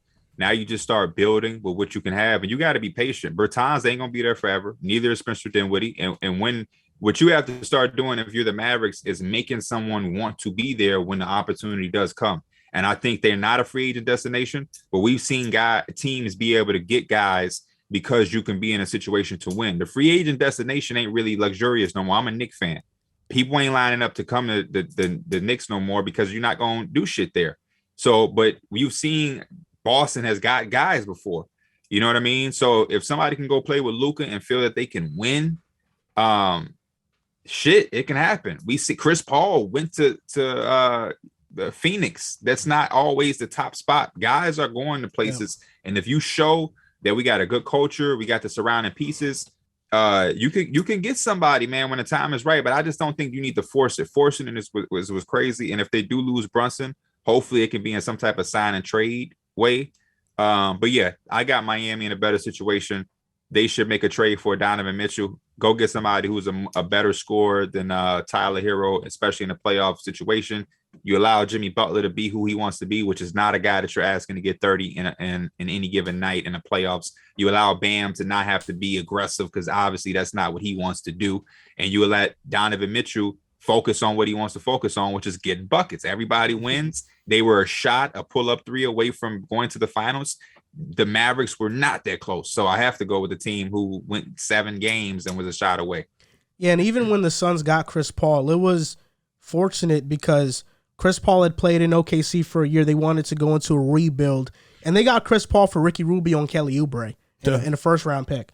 So, like, they have to be fortunate in a way where there's a team that gets an aging somewhat star, and they're willing to trade him for not his value. How we feel about that Jimmy Butler shot? I don't like it. We Terrible. didn't talk about him. How we feel I about like the this? shot. He's shooting 47% on pull-up threes. I hated it. On how many? I don't know how many, but he's shooting 47%. I feel like in a situation like that, he makes that shot, they win. You got Al Horford on the back pedal. You're getting calls all night.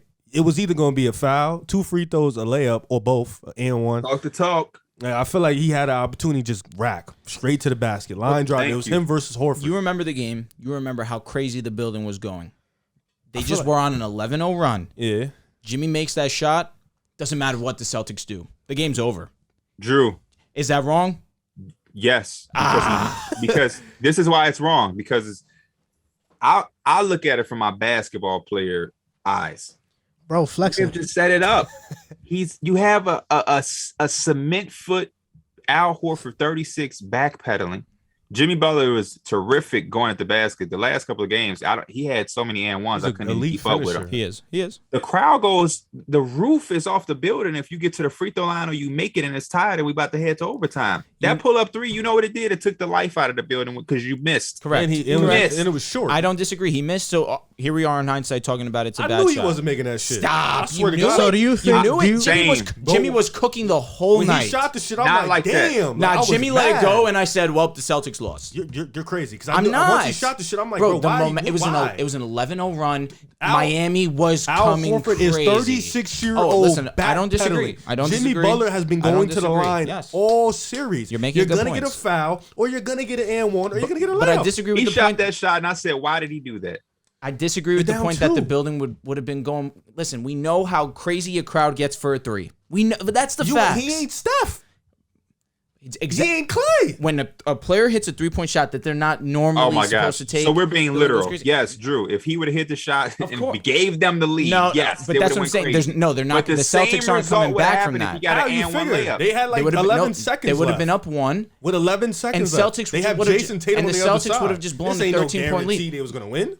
The change in momentum You can was complete. you can make an educated guess that they will. And I can make an educated guess. If he would have went to that basket, he would have got fouled. It would have been an and one. See, but then easily. So right. Well, they what go if- to- no, he well, goes what to the if- basket. well, what It's- if- what are we no, doing now? he Well, so goes- if we're playing I wanna- if so much, let's finish it though. Right, he gets to the basket And one. he- Bucket. and one. What if he All misses the So now layup? we're saying best going to case the basket. scenario. He's going to the line. Right. what No, if he misses one of but those free throws? Hold on, He missed- I want to he's- finish this thought. Go ahead, right, bro. I'll answer We're that. saying best case scenario now, right? Where he goes to the basket on Al Horford, it's suddenly an and one, right? It That's is an and best case scenario. But let's say a different scenario. He just goes to the bucket and makes the layup. That's it. It's a tie game now. Tie game. It's not a lock that you guys win in overtime. But you just Oh my God. you just said they're on a 13-0 run. Boston is dead. So they're going into overtime with all the momentum in the world. Miami is loud, like you just said. sure. There's a 90% chance Miami probably wins in overtime. They just went on a 13-0 run and took Boston's heart out. For sure. Boston's done.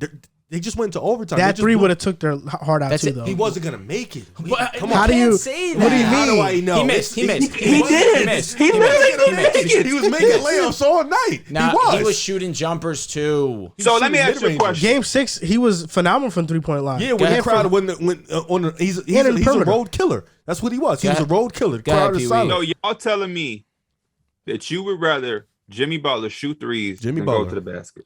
Jimmy Butler. For that, no, I'm for that saying moment. no, In for that moment. I'm not saying I'd rather Jimmy Butler shoot a three instead of Correct. going to the basket. Correct. I'm saying I am fine Correct. with the shot Correct. he took. 100%. I don't think that was a bad shot. I thought that was an in the moment shot. He's shooting 47% on pull up threes.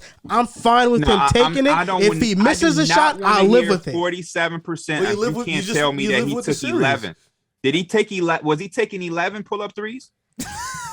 I don't know the exact numbers. All I know is that Right. he's efficient from pull up threes though. But he's an also efficient in the paint. And for in the regular season, he shot 37% on pull up threes. So he's efficient. That shot's an efficient shot. For him. He's been efficient. He's been killing them in the paint all series. All series. Literally. The He's same been way y'all- dominant. the same Any way- coach, they would live with him shooting. Spoden- jump the shots. same like the that same shot. the same way that y'all are talking about Jimmy Butler should have drove to the basket, would have got That's an what and he one does. layup. He could have missed the layup. He could have missed the free throw. Hey, There's but so you much know that what? could You know what happen. you say after that though? You say that was the right play. You drove at an Al Horford backpedaling. I really, if I take the percentage, Al Horford's not a scrub though. He's a great defensive player still. Even if you say 46, but you put the refs at home game 7 in a chance to make a bang play. I think you're getting that foul. He was getting it all game. Yeah, that's reasonable. Whatever his pull-up percentage is, 46, 47, I guarantee his at the basket numbers are higher. Give me what you're better at. If that was Steph Curry, I love the shot.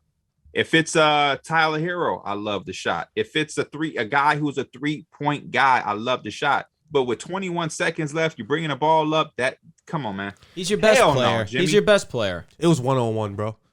It was 1-on-1. Him versus Al. Listen, I take him every day. I mean, Jimmy Butler was fine with his shot. Of course he was. He probably was gassed. That's why he took that bullshit.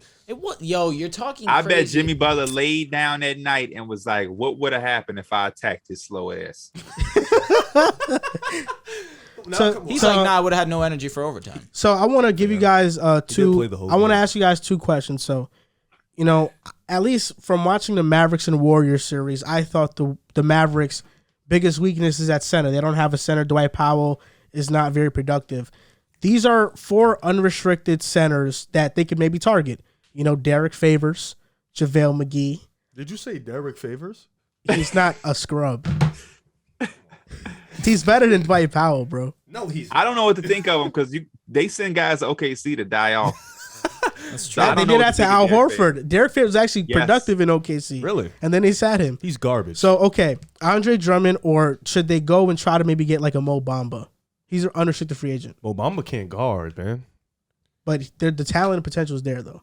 That could be a potential, what if Mo Bamba develops in Dallas? The problem with me for Drummond is he provides no spacing. That's another guy they can help off of. But Mo Bamba sounds a little intriguing because he can space the floor at somewhat an His okay rim protecting level. is good.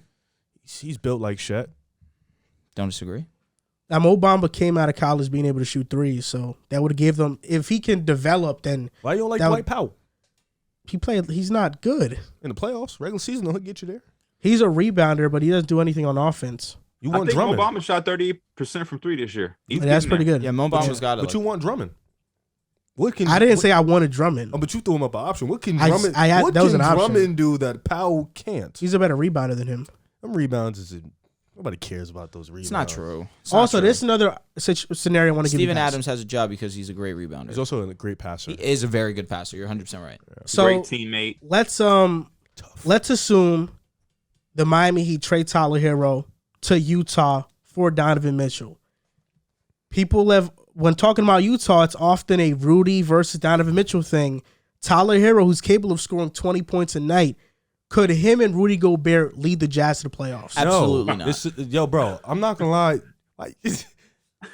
Yo, bro, he's got to ask the important question. Tyler Hero is literally not just a poor man's Donovan Mitchell, but like the literally homeless man's Donovan Mitchell. You don't think Tyler Hero is wanting to prove haters wrong? He can't. He guard. said he's on Trey's level. He's an idiot. He lied. No, he lied. He can't guard. He can't score like Donovan Mitchell. He gets shaky when you get physical. You watch him play, he's literally shaky when you get physical. He's not like that. They're a lottery team. They need to be a lottery team though. But Utah's a lottery team. No, they need to be. Tyler Hero, come on, man. You just got another Jordan Clarkson, man. Why do we keep doing this? You got 2 Jordan Clarksons on your team, man. I like it for the Heat, but this is definitely a finesse for the Jazz. I don't really think Tyler Hero is that guy if teams are zeroed in on him night in, night out. I think that's a different type of pressure and fire that guys don't really need. Fandom for Tyler got to stop. No, I'm just asking a question. It's crazy. Yeah, I'm not mad at the question. I never said. I'm just saying because people have often said if you switch Mitchell with a volume scorer that can fill the same role, they can make the playoffs. Is like a volume scorer yet. That's because averaging 20 points off the bench. You can argue if he's the first option, he could average 23, 24 a game. He's playing against the second unit. That's true, but I think we'll see though. He's shown versus starters he can play at that level, but not during the playoffs. Well, because he's not. No, he's not him. Anywhere near. Yeah, that's all. That's really all it is. He's not one of those. No. Swimming. Oh yeah, no. We were on the right side of history. Pool clears. Such a shame. You picked Miami though. I did. That is your biggest L. They lost in 7. I'm sorry, that's man. Not even a bad L. No, your biggest L is not choosing against the Celtics every single time. My biggest L was Brooklyn. I'll take that. But I feel like Heat in 7 was a good L. That's a good L. Fair enough. And Milwaukee in 7 also. That's a good L. Yeah. The bad L was Brooklyn. Agreed. I did pick them. Agreed. This week in the NBA, what are your this week in the NBAs? I know Drew. I'm going to go first because unfortunately Joel kind of threw mine out here already. Joel Embiid tweeting out, like he already mentioned, Joel Troll Embiid tweeted out, Miami needs another star. Now, just couple questions for you guys. Is this Joel Embiid just trying to get people riled up and have a conversation going like we're having right now? Or do you guys feel like there's a genuine concern within Joel Embiid that the Sixers have not put a team around him that is cohesive enough to win a championship, and he's tired of it, and he wants to go run it with a team that has shown time in, time out that they can put a competent roster together? I think they have put a team. One time they did it with Jimmy Butler, and I think he was extremely upset that year when they let Jimmy walk. But I think Joel really loves Philly. I think he's a really loyal guy. I think he will stay. He feels like he can be the best player in the championship team. He's very confident. He's somebody. He would go to the Heat and be the best player on the championship But I feel like team. he's a guy who feels like in Philly, that's his city, his home. He admires that so much, and he feels like he can be the best player. He can win it here. So I don't think I see Joel Embiid leaving anytime soon. I think Philly has made, aside from Tobias Harris re-signing for $35 million, I think they've made okay moves. Bringing in Seth Curry was a good move. Trying to bring in James Harden to complement Embiid was a good idea. I wouldn't say, it's a good idea. I understand what you're saying. Jimmy Butler, that trade, good move. Ben Simmons, him playing, of course, drafting him, good move. So they've made good moves. Bringing in Doc Rivers, good idea. They've tried to do things with Joel Embiid, just stuff that hasn't worked out. I'm with you there. The shot changed everything. The shot would have put him in the ECF. For sure. I don't know if they would have beat Milwaukee, but of the last 4 seasons, he's had 3 teams that he was hurt this year. And if he wasn't hurt against Miami, we don't know how that series could have went. But we know that when he was hurt, they lost 2. When he came back, they won 2. And we can also talk about last year where he definitely didn't play up to par. And they folded. Like you mentioned with Jimmy Butler, that team just lost to the shot. I think we're getting close to Embiid asking for a trade. I just feel like it's coming. It really depends on the version to get a James Harden next year because he's going to opt into his player option. The same way I feel like with Dallas, the same way I feel like with Philly. I don't see an avenue for them to improve. If you trade Tobias Harris, you're making a lateral move, if not getting worse, because any team willing to take on Tobias's contract is not going to give you an equal return on the assets. Tyrese Maxey, got to hope he takes another step. The depth is still bad. Where's the cap space going to come from to sign better players? And James Harden, which version are you getting? I feel like Philly's stuck. And another down season, I see Embiid asking for a trade.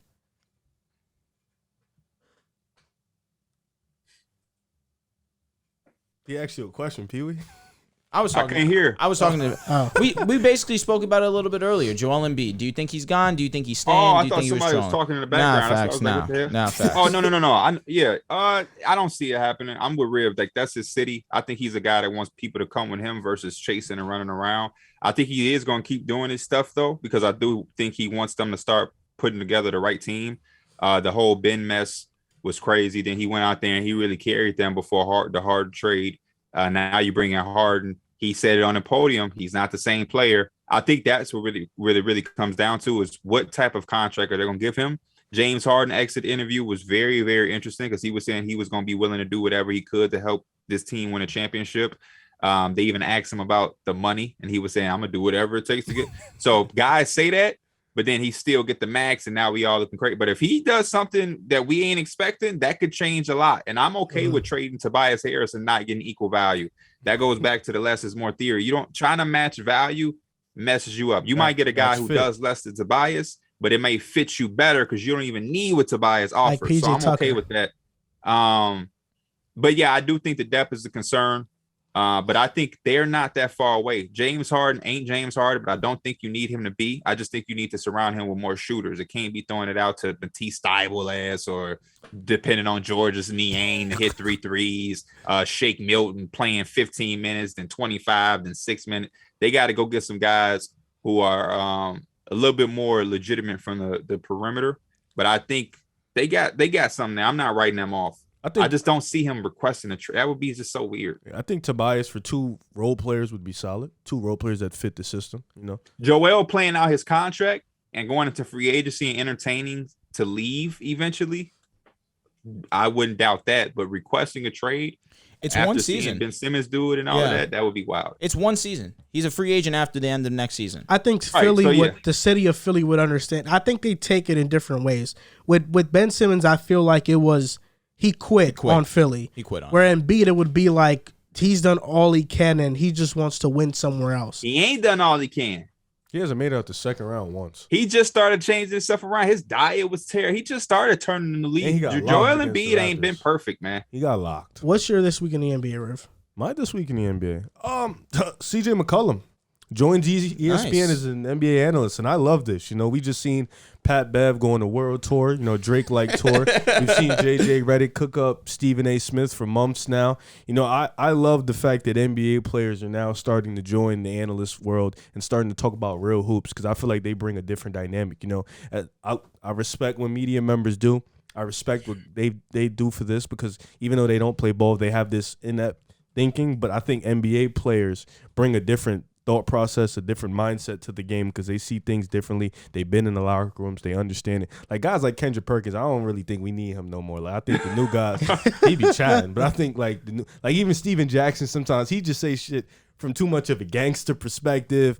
Matt Barnes and stuff. I think now these new, like, even though Pat Bev said, like, he went on a little Chris Paul rant, it was a little crazy, but after that, he kind of gave you, like, he kind of got better. Draymond Green, now CJ McCollum. So I like what this is. The NBA is going in a different direction, and I love it. My this week in the NBA, Zion cleared to play without any restrictions. Finally. Pelicans surprise team of the NBA this upcoming season. Without a doubt. That's your new fandom? That is a team I'm going to have an agenda for. Correct. Me as well. Okay. Same as Minnesota, have an agenda for them as well. No doubt. It's funny because y'all claim I'm the guy with all the teams. Whoa, I mean, as an analyst, you got to ride with a squad. You know, understand what I'm saying? I mean, you are a Chicago fan with a Warriors jersey on, and the color of your sure we want to go down the color Jersey of route? Your braids are gold and silver right now. Your beads. You sure we want to go down the Jersey route? Your hair does look very cool. Thank you. Your beads are gold and silver. You are a Knicks fan, and you have 8 Harden jerseys in here. I'm a James Harden fan too, though. I'm a Steph Curry fan. I have a Steph jersey. You're a Paul George fan too. You're a Clippers fan. You gave me a Paul George shirt. You're a Clippers fan. You're a Warriors fan. You're a Bulls fan. No, I'm a Paul George fan. I'm a Warriors fan. I'm a Bulls fan. I'm crying. And you're a Hawks Admitting fan. being a Warriors fan. I am not a Hawks fan. You're a Cam Reddish fan. Yes. So you're a Knicks fan too. No, I'm with all of that. I think that's fine. Having a team and a bunch of players, but when you have like Derek from our podcast, he likes the Spurs, Bulls, Trailblazers. When you like 3 teams, I ain't with that, but you can like a bunch of players. He likes a lot of like mid teams. But listen, and I agree. I agree. Who, me? Like Spurs, Blazers. Yeah, that was our mid team. Like Spurs, Yeah. Blazers. You know, he's not bandwagon though. He just randomly likes mid teams. I don't know. Trailblazers. No. I actually have a would you rather for this. I got my this week in the NBA. Hey, okay, let's go. I couldn't forget about you. You didn't have one last time. That's why we kind of skipped you. Did I not have one? No, I think he did. He did have one last time. Yeah, he did. I don't be remembering, man. Look, he don't got one. Zach LaVine, man. Zach LaVine, very interesting. Him being in LA with TMZ, number 1. Mm-hmm. Oh. And then number 2, I just seen a picture with him, Rich Paul, and Don Cheeto on a golf course. Zach LaVine is acting real Hollywood, man. He signed the clutch. Yeah, and I don't. That's the Laker thing seemed far fetched, but now it's seeming more real. He's not denying nothing. You know, Zach is a blunt guy. Yeah, you would have to get Westbrook for that. No, I've been a Zach fan since UCLA. You know who we're getting, right? You're not getting AD. We are getting AD. You're insane. We're getting AD. You're insane. I promise you. You can take all. You can take. We'll give you LeBron- Vooch. You get Zach. No, Fine. No. Give us AD. No, LeBron would never allow it to happen. Well, we're not getting Westbrook. I'll tell you what. Bring me LaVine. Bring me LaVine. I won't shut up. That changes the landscape of the NBA. Bring me LaVine. I won't shut up. If you get LaVine, I will officially be a Lakers fan. You're in. I'm lying. You're in. I will never in my life be a Lakers LeBron fan. Wow, you see how genuine that was too? You're fake. You're fake. I got you. You did So get me. I have a would you rather, Here we and go. this is Jimmy Butler edition. Pee-wee edition. Pee-wee edition. No So cap. would you rather Jimmy Butler edition, Paul George? Paul George. So all you guys going Paul George. Drew, you're thinking about it. He takes so long. You know what? God forbid I put a little thought behind it. I would go. One guy's led a team to the finals. Don't do that. I'm going Jimmy Butler. Okay. Kawhi Leonard. Kawhi Leonard. Kawhi Leonard. Prime James Harden. Prime James Harden. What the? Yeah, Prime James Harden. I see what you did there. So Prime James Harden versus Jimmy Butler is not a question at all for you guys. Not a thought in my mind. Jimmy Butler's made the conference finals twice. The Prime finals James Harden once. played the Warriors. And he gave him He played Kevin Durant. the best series that Okay. Best Yeah. team. So we've this ever is not seen even. assembled. It's a No. undoubtedly It's- yes. I know Okay. you tweeted it. We're You talking tried to about- get a gauge of it. No. It ain't. And People, there's Yeah, that's actually some like Twitter it shit was for actually sure. like some 60-40 though. Yeah, see Twitter And- stuff. Stupid. Because prime James Harden is one of the best scorers we've ever seen in our lives. You could say that, but you can also say that this version of Jimmy Butler can fit on more teams than that version of This James Harden. version of Jimmy Butler And- would got swept by the Kevin Durant Warriors. And Jimmy Correct. Butler's two-way presence allows him to. All right, so what's your answer? I'm going with James Harden. Okay, But so then what's the conversation? Hey, Next prime name. James Harden with that Embiid, we have a different conversation. That's facts. no, the Heat aren't in where they are. No. Just that. Jason Tatum. JT. Tatum. Jason Tatum, I thought you were gonna say Jimmy Butler. Nah, hell no. Kevin Durant. Kevin Durant. Kevin Durant. KD. We not doing this. KD. I didn't know. No, KD. What about Anthony Davis? Jimmy Butler. Jimmy Butler.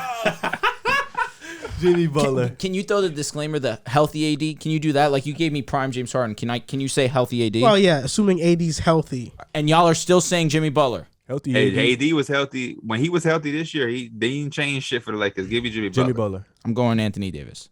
Okay. I gotta actually- take hard over skill sometimes. That's what I've been seeing. Okay, I understand. P, I'm actually curious that you took Butler. I mean, you took Harden over Butler, considering that I know that you were high on Harden for a long time, but as of recently, it kind of feels like the truth has kind of 'Cause made you put open your Prime. eyes to Harden. You put Prime before Okay. that Harden. If you say Harden now, give me Jimmy Butler. I feel like it's just Prime- Harden now. There's no. I don't even think it's a debate right now. Yeah, there's no debate. Exactly. Prime Harden is why I'm so upset with current Harden because he made me feel fooled. Is Because I current, really was thinking he was the third best shooting guard to ever play this game, and I take my basketball knowledge to the extreme, and he let me down, made me look stupid. I don't look stupid often, and when he's the reason that I look stupid, I have a problem with him. Jimmy Butler or Devin Booker? Devin Booker. That is a very good one. I'm not letting my bias get in me. Jimmy Butler. I gotta go Jimmy So, Butler. question: Are you taking Paul George or you're taking? I've been said Paul George is Devin- better than Devin Booker. DeMar DeRozan, Jimmy Butler. Jimmy Butler. Zach LaVine. Jimmy Butler. DeMar DeRozan had a stretch this year where he looked better than the Jimmy Butler, but the playoff switch is what tops it. Yep. Jimmy Butler. What was the question again? I'm sorry. Zach LaVine. Jimmy Butler, easily. Jimmy Butler. Trey Young. Trae Young. That's a good question. Defense The right matters. the right Defense shit matters. around Trae Young. Which Trae- is why the I amount kind of regret pressure- taking D-Book over Jimmy Butler because of the defense. So I'm going to go back and I'm going to say Jimmy Butler over Devin Booker. However, for Trae Young, I think I might go Jimmy Butler also. That's a good one. I'm not even mad at you taking Jimmy. Trey just Trae does Young. so much. Trey Young. You going Trey? I gotta go Trey. Ice Trey. Yeah, he's his So offense. in is your insane. do you have another name? No, that's it. Okay, so I have a question. Is Jimmy Butler, where is he? Is he top He's a 11? top 15 He's top 12. certified player. I think he's top 12, Right, 13. So Trey's top 10 certified? No, they're both top 15. I'm asking. certified. But that's what he's saying, top 12. Would you take Trae Young or would you take Jimmy Butler? That's to be tough. the leader of my team, like it depends. Like if it's like a heat culture environment, Jimmy. But if it's a free flowing environment, I'd probably take Trey Young. That's such a So tough question. so 9 times out of 10 you're taking Trae Young. It's not Yeah. many heat culture Yeah, environments. yeah, exactly. That's a tough question. Like for the Knicks, I take Trey Young over Jimmy Butler. Really? I agree. Yes, I 100%. They're a part of the 14 best players in the league. But I feel like Jimmy Butler could go to the Knicks and that type. Oh wait, I'm lying because it didn't work out with Minnesota and Thibodeau was the head coach. I apologize. You're right. They made the playoffs though. No, for sure. It was actually a fourth seed before Jimmy And messed honestly, up his I don't meniscus. even feel like that was a Tom Thibodeau and Jimmy Butler issue. More so of a Karl Anthony Towns and Andrew Wiggins. I mean, Not- my top 10 is just. I mean, it's no order: Giannis, Jokic, Luka, LeBron, KD, Steph, Tatum. Considering Kawhi's of coming course, back healthy. Of course. Embiid. Embiid, I can't believe I forgot about him. Then this is where like Trae Young comes in, Jimmy Butler, Devin Paul Booker, George. Paul George. Those four can swap out for 10. So at any yeah, moment. so I think Jimmy Butler, like on his best day, is a top 10 player. That's why I like the third. Those are like the 13, 14 best players in Okay. the league. Okay, I'm fine with that. He's definitely solidified top 15. Oh, he's him. On to the next topic. The Lakers signed Darvin Ham to be the new head coach. They agreed to a 4-year deal, and former player, longtime assistant. Last year, something similar happened with Ime Udoka when he was named the Celtics head coach, And now the Lakers are trying to follow a similar strategy. Don't disagree. We talked a little bit about maybe Zach LaVine joining LeBron James because he has been seen with Clutch Sports, Rich Paul, etc. Love it. Now, what are your thoughts on the Lakers signing Darvin Ham? What is your outlook on the Lakers this upcoming season? Will they live up to expectations? All right, I'm gonna halt off on the outlook for the Lakers' expectations. I got some time. Let me finish this year before I have to think about the Lakers and start to stress. I respect that. Thank you. I appreciate that, Pee-wee. I'll say this. I'm interested. I'm very intrigued by the transitive property.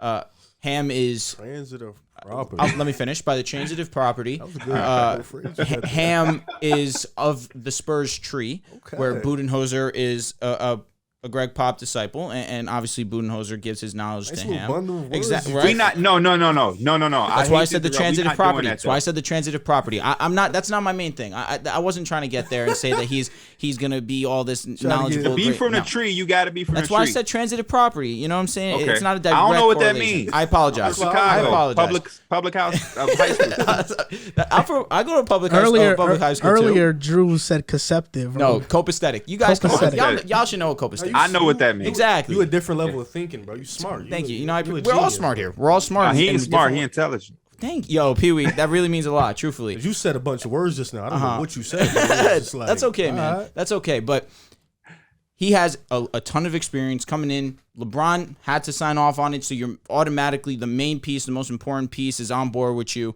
I'm excited. The main thing for me personally is he must have come in and said, especially with the talks of Russell Westbrook most likely being on the Lakers, there must have been some conversation between front office and Ham that Ham could make Russell Westbrook work with this team.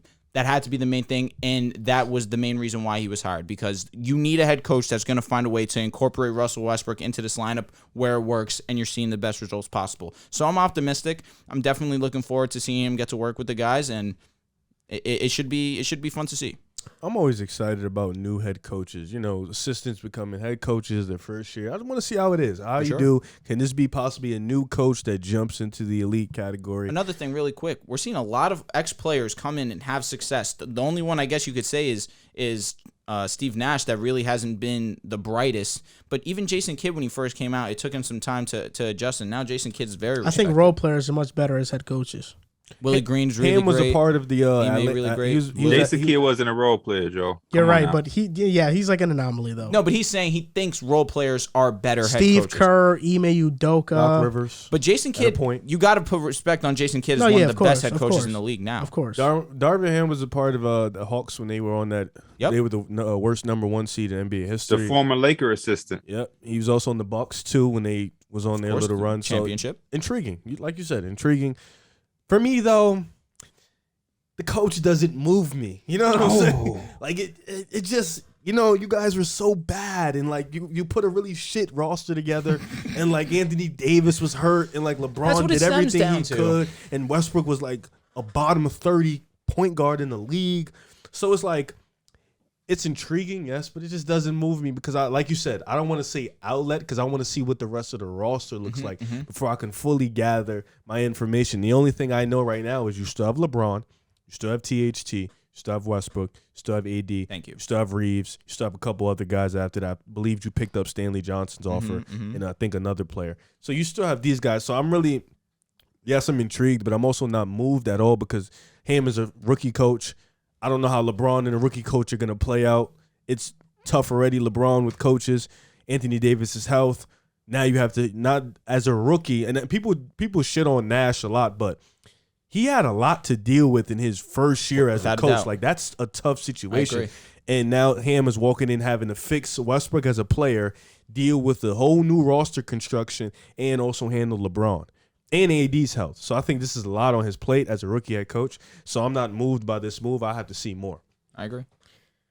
I like this move. I think it was much better than getting a Terry Stotts or trying to go out and get a Doc Rivers, which that was a rumor at one point. No, thank you. I think this is a good hire. I don't know how it's going to turn out, but I hope for the best because the Lakers are a horrible situation. And horrible is so strong. I feel like Darvin Ham might be put in a position where he is going to fail because LeBron James is getting older. He is 38 years old. Russell Westbrook is been declining. You don't even want to. They're going to keep Westbrook because if you trade him, you got to attach a first round pick to him. And Anthony Davis. You bring me Levine. See ya. And Anthony Davis can't play a full season, and he's always unhealthy. Last season, as much as people want to put the blame on Frank Vogel, they had, of the 41 lineups they started, they only started 41 They started 41 lineups in 82 games. That's basically a different lineup every other game. They did not have a single 5-man lineup play 100 minutes this season. We had more lineups 100 than minutes. That's what, 5 games together? That's just 5 games together. Because of this, if there is no continuity, there is no room for a coach to make a big impact. I think Frank Vogel was a fine coach. I agree. I don't think it was his fault last year. I don't. How will Westbrook now be used? Is he going to be used as more of a screener? Is LeBron going to be off the ball more? They have to still fix the center spot because last year, lineups that involved Westbrook or Dwight Howard or DeAndre Jordan were outscored by 8.6 points per 100 possessions. They were awful. You got to get a stretch big. They're not just out there floating around. And then your free agents, it's your whole team. Malik Monk, Dwight Howard, Wayne Ellington, Avery Bradley, Ken Bazemore, Carmelo Anthony. These aren't very good players, but last offseason, you signed a bunch of aging role players, and then everybody's surprised why they all got hurt. It's because they're old. Their body isn't as durable as it once was. I think Darvin Ham is set up in a position to fail because LeBron James, realistically, it's this year and it's over, right? It's over Not for the Lakers' necessarily. tenure. You're saying that he might be gone. Yeah, it's over for the Understand. Lakers' tenure. Yep. So after this year, LeBron could leave, and now you are left with what? You're left with nothing. AD. You're left with Anthony Davis, and at that point, what direction are the Lakers heading into? I feel like the Lakers aren't going to be much better than they are next season than they were this past season. Oof. They're going to be a team that's Anthony in Davis the is play. healthy? If AD's healthy, maybe that's a big if. But if you're keeping Westbrook or you're not getting a Levine, if it's Westbrook, AD, and LeBron, yeah, I don't like the Lakers' chances. That's the difference, though. The Lakers set themselves up for failure because of the fan base and the expectation is always the top. I look at it as in his first year with them, try to be better, obviously compete. But Russell Westbrook is on the last year of his deal. That $47 million is off. So if I'm LeBron, I don't do the disservice to my legacy and leaving. I'm not leaving. Like where am I even going? I'm staying there. We open up another max contract slot. And this time we either go and get a guy who fits what we do or we break that money down. Stop name chasing. That's the problem with the Lakers. They got an obsession with this name and Russell Westbrook and his set. That shit don't work. It's a new age. The Milwaukee Bucks won a championship with Chris Middleton and Drew Holiday as the surrounding pieces. They didn't need to go and get a top this, top that. This mini all-star. He got his own signature shoe. That shit is overrated. It's a new generation. So if they can get key things down, they'll be good. And I think Darvin Ham, being an ex-player, getting co-signed by LeBron early on Twitter, getting that stamp. Yep. Hopefully it can at least get them to be bought in. It didn't feel like the Lakers were bought in last year.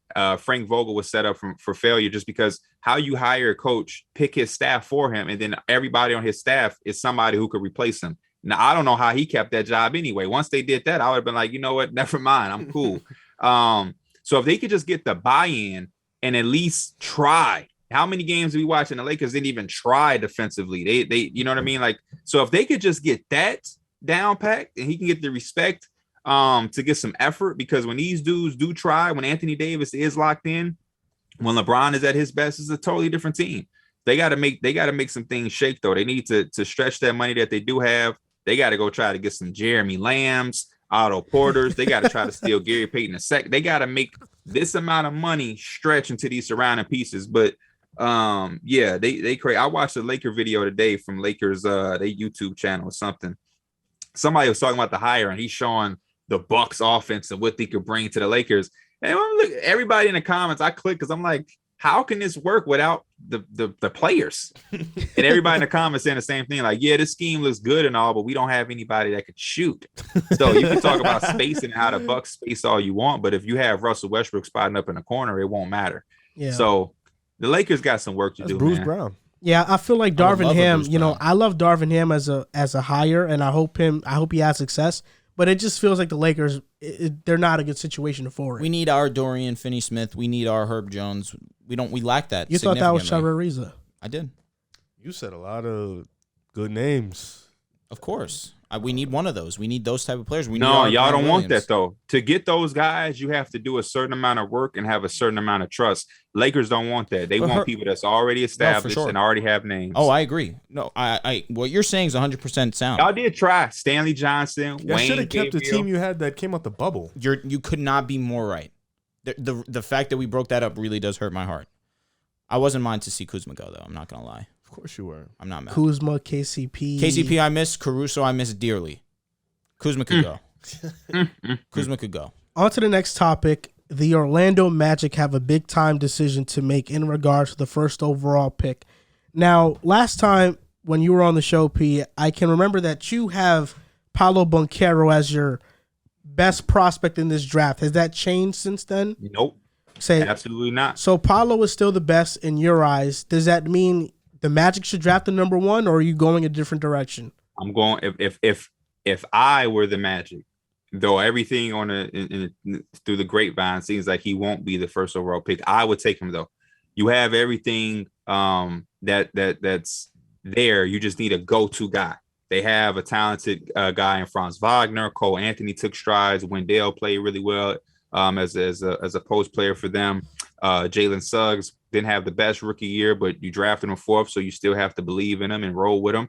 But Jonathan Isaac coming off his injury, Chuma Okeke, you have some promising things there, but out of all the names that I just named, none of them show potential to be a go-to guy to get you a bucket. And you have a prime chance and opportunity to go get that. And if you look at all the teams that are successful, we just talked about the Heat. We just talked about the Celtics, the Warriors, the Grizzlies. Everybody has a guy that you can lean on. And he is it. And I don't know why in the world they won't take him, but it sounds like they won't. Jabari seems like a complimentary guy that if you had like somebody like Shea, if you had Shea Gilgeous-Alexander already and you have Josh Giddey, some Trey Mann, Jabari can stick in, boom, pick and pop, knock down some shots, play off of those guys.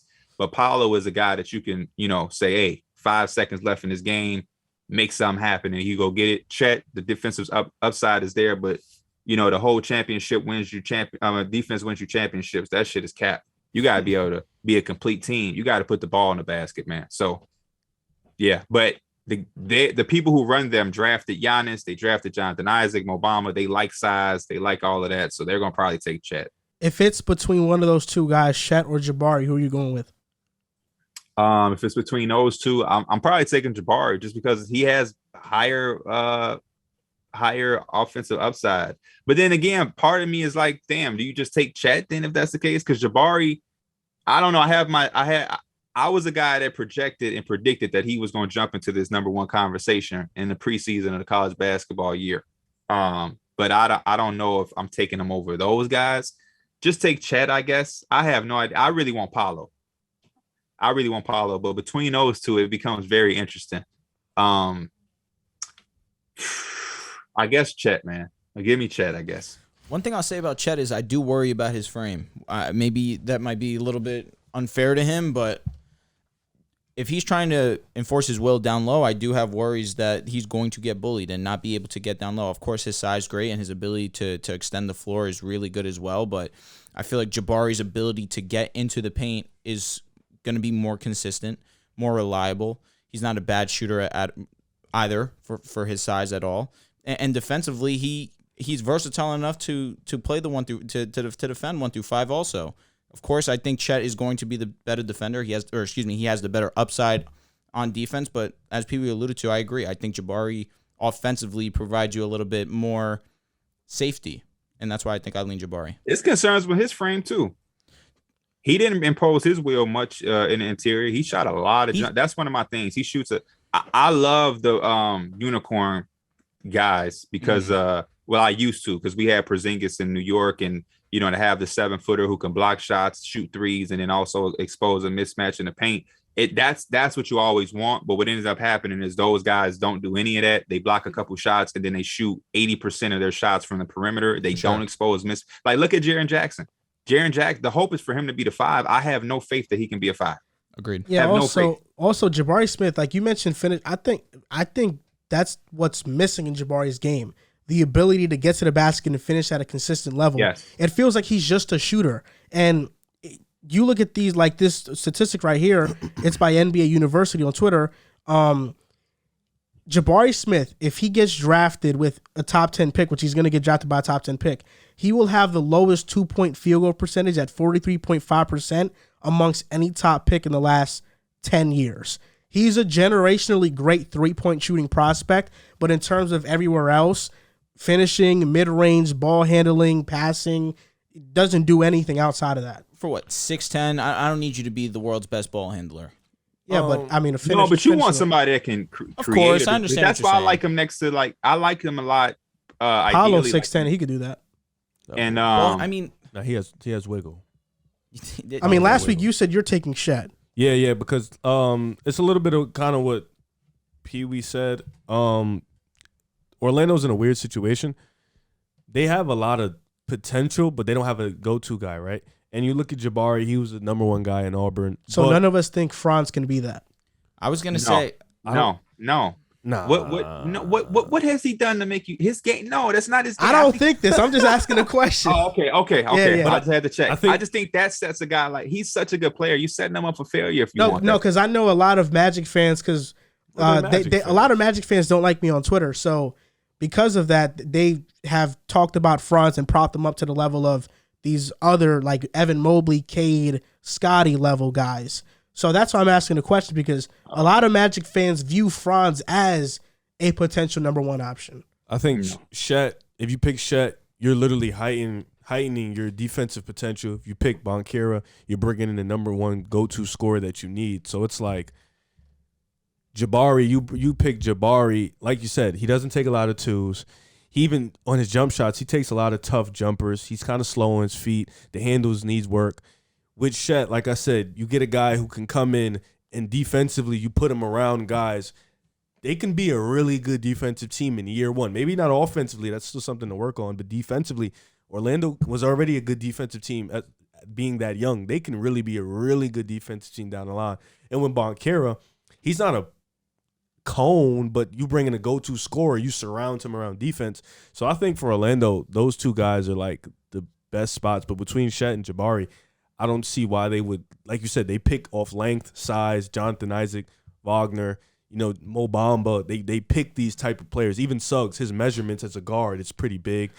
So I think they don't not pick Shet. Defensively, he would be amazing for them. He can play the 4, Wendell at the 5, even when they want to go small or big. Like, I just dream of a scenario where Wagner, Isaac, and Shet are out there together. That's a pretty, cohesive defensive lineup. So for me, I got Shet. I don't know why people still mention Jonathan Isaac in the Magic's future plans. Show some respect, man. I'm just being honest. Show some respect. When's the last time he's played? You're right, but at the same time, I see more videos of him preaching at seminars and churches than I do him playing basketball. Like, literally, he has turned into a full-blown preacher. Man, that's hilarious. Listen, Magic fans don't have much going for him. I'm just saying, but Jonathan Isaac is a career 9 points per game. I'm not missing that. They have much. It's a defense, though. Like he's great defensively, but Isaac is not somebody that I look at and I'm like, I'm with Drew, man. Wow, Magic that's a good young They don't got much. I feel like they have now. They do, but I see why they hung on to Jonathan. Like, he's an elite defender. I think that starting lineup next season should be Suggs, Markelle, because they're probably going to go with that 1-2, Franz, Wendell, and whoever they draft. Whether it's Bonkero, Shet, or Jabari, they're all going to start. And people are going to say that he forgot about Cole Anthony. No, he did not. I was going to say Cole Anthony don't start. Cole Anthony should be the sixth man. I think he comes off the bench. If you look at his numbers, I used to think that too, but he showed a lot this year. It's just you can't give up on Suggs that quickly. Markelle Fultz has the playmaking over in my opinion, he showed a lot due to opportunity. His efficiency was horrible. Horrible. From both. Who was on that team? Efficiency was great. Nope. Markelle. Franz. I'm talking about the guard spot. Franz ain't gonna be a point guard. No one. Right. But no, you have Markelle and you have Suggs. You have to trust the development of Suggs. I think they'll start Fultz and Suggs because of the defensive ability and because they're both okay playmakers. And you have to trust the upside of Suggs. Maybe I'm wrong, and maybe a couple years from now we'll look at this pick and be like, man, that guy was a star. But really, this draft is not the draft to feel good about the number 1 pick. Shit, I beg to differ. Banchero is That's right because there. you're thinking about Banchero's Banchero. nice. But if we're talking about a scenario where they're only looking at Shet and Jabari, Shaq could be I something. don't think I'm not. The I have biggest my fan. worries about Shaq Chet. can be something, man. Listen, if his Yeah, genes don't I fail, like Chet a lot too. I'm not concerned with his frame. oh, really? I think he'll grow into it. He'll Yeah, build he's been up fine this around time. it. If your frame really matters, it would have hindered you from being the number 1 pick. Not only that, but in March Madness, we saw Memphis face off against Gonzaga, and he handled his own against Jalen Duren pretty well.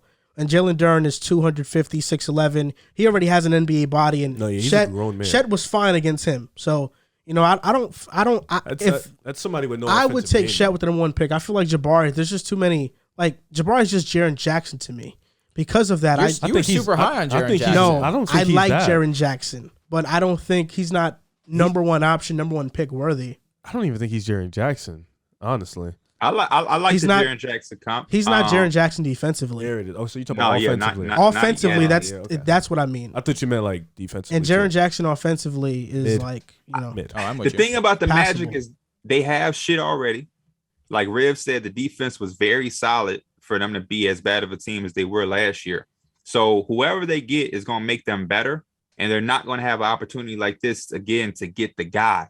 So you're going to go back into the old Magic way where you're like good but not get enough. So you're not getting the top end talent to really build up. So if you have this chance, you need to go get the guy that can be the guy, which is Paulo to me. But yeah, I don't think they're going to take him. Everything that I'm seeing, it's looking like Paulo's going to go to Houston. He won't even be the 2nd pick. Paulo to Houston would be great. That would great be for them. lit. I want him to go to Yeah, Detroit. if Jalen so bad. Green- Him and can play Jalen Green, yeah. facts. I wanted him in Detroit so bad.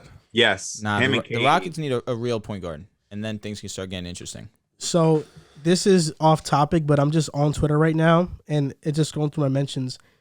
In regards to my wide receiver list, somebody added me and said, "No Hunter Renfrow." Okay, bet. And Hunter Renfrow, Renfro's 25. yeah, he's literally there. It's just ridiculous. read. Exactly. That's a big thing Yeah. about the internet. Yeah, it's just ridiculous. It is what it is. Talking about lists, Riv, you recently put out some lists for your top point guard and shooting guard prospects. Are you This pulling it up right guy's now? getting all nervous. He's like, oh, man. No, I just had to pull it up, make sure I wasn't tweaking it. I remember what I did. Fair enough. So we're gonna start with your point guard list. Okay. Okay, so name me your point guard list 1 through 11. There's 11 people on there. All right. So at number 1, I got Dyson Daniels. I think he'll play point guard in the NBA. Oh wow. Sorry guys. Thank you. Number 2, I got Ty Washington. Number 3, I got Scottie Pippen Jr. Number 4, Andrew Nembhard. Number 5, Colin Gillespie. Number 6, Kennedy Chandler. Number 7, Gene Montero. Number 8, Iverson Molinar. That's his name. Molinar. Thank you. Number 9, Hugo Besson. Number 10, J.D. Davison. And number 11, Bouye. I don't know how to say his name. Okay, so P, you're the guy What you who. giggling about, buddy? So P, you're the college basketball guy on here. You're very knowledgeable about that. Why So you trolling what are your first reactions to Riv's point guard list? What do you have disagreements with? Well, first, before we get to my gripes, I do like the fact that he has Dyson Daniels number 1. So we're gonna give him a little round of applause for that. I thought that was obvious, though. You know, Couple things. Kennedy Chandler is entirely too low for a guy who really does nothing wrong on a basketball court, minus his Size. stature. But we're seeing guys succeed with his size.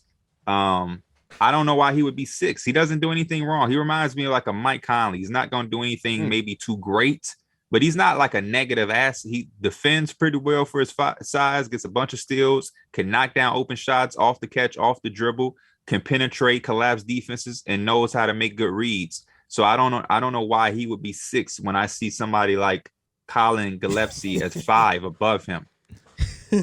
We're talking about the draft and not comparing college careers, right? yes. 100%. Okay. So yeah, well, I don't know why would So Colin Gillespie have more draft value than Kennedy Chandler. Are you gonna ask both your questions, or are you gonna stick with this one and I'm gonna answer, then you ask your next one? What was my second question? You said you had 2 gripes, so I thought that was No, I didn't. I Did I? Maybe I did, but yeah, I want to stick with that one. I want you to answer that one first. So let me start by saying this: the first 6 guys there's no problem. I feel like within their game, but the problem with I had a problem ranking these point guards because, like you said, Kennedy Chandler does nothing wrong on his team. You know, he was great in the regular season. Tennessee, he was kind of the engine for that team. He ran the offense well. He's better than Jaden Springer. Okay. I'm just saying. I feel like you would have had Jaden Springer like 3 here. You think so? Yes. Why would you think both that? Tennessee because guys? last year you were high on Jaden Springer. Why are you lying? We talked about it. I was high on Jaden Springer. You were higher on Jaden Springer than consensus. This is what I need to know. Was anybody high on Keon Johnson? No. Nah. Okay. Nah. Okay. But yeah, I just look at Nembhard. I'm gonna use Nembhard and Gillespie specifically. I look at those 2 guys as players that can contribute on a playoff team quicker than Kennedy Chandler. I think Kennedy Chandler has more potential than both of those guys. But the way I rank those 2 guys, I did more of can they fit on a playoff team now? And I think those 2 guys, they don't have a weakness. Like they're pretty much going to be backup point guards for most of those careers, but they can come into a playoff team right now and they can contribute. Like Gillespie's a good shooter, solid defender. He can run a backup offense immediately. He has the size, he has the strength. Same thing with Nembhard. I think Kennedy Chandler, he has more potential than probably Ty too. He probably has more potential than him too, but I think coming into the league, it's going to take him some time to kind of figure it out, and him is really a right fit, right situation for me. That's why I had him so low. I don't think he's, I don't think potential. I think he'd probably be a top 2, top 3 point guard in this draft, but I think Gillespie and Andrew Nembhard, as of today, can probably provide more for a playoff team. So how do you, so how did you go about your rankings? You're going off who can provide for a playoff team or who you would take early? Probably who I would take, for Dyson Daniels, I don't think I need to explain that one. Sure. But I'm just in depth. So he solid defender, has the side, is probably going to be a lead guard. He's probably the all-star guard of this draft. Same thing for Ty in a bit. He has a smooth game. He can shoot the ball. He has that playmaking in him. I think he could probably start for an NBA team in this league.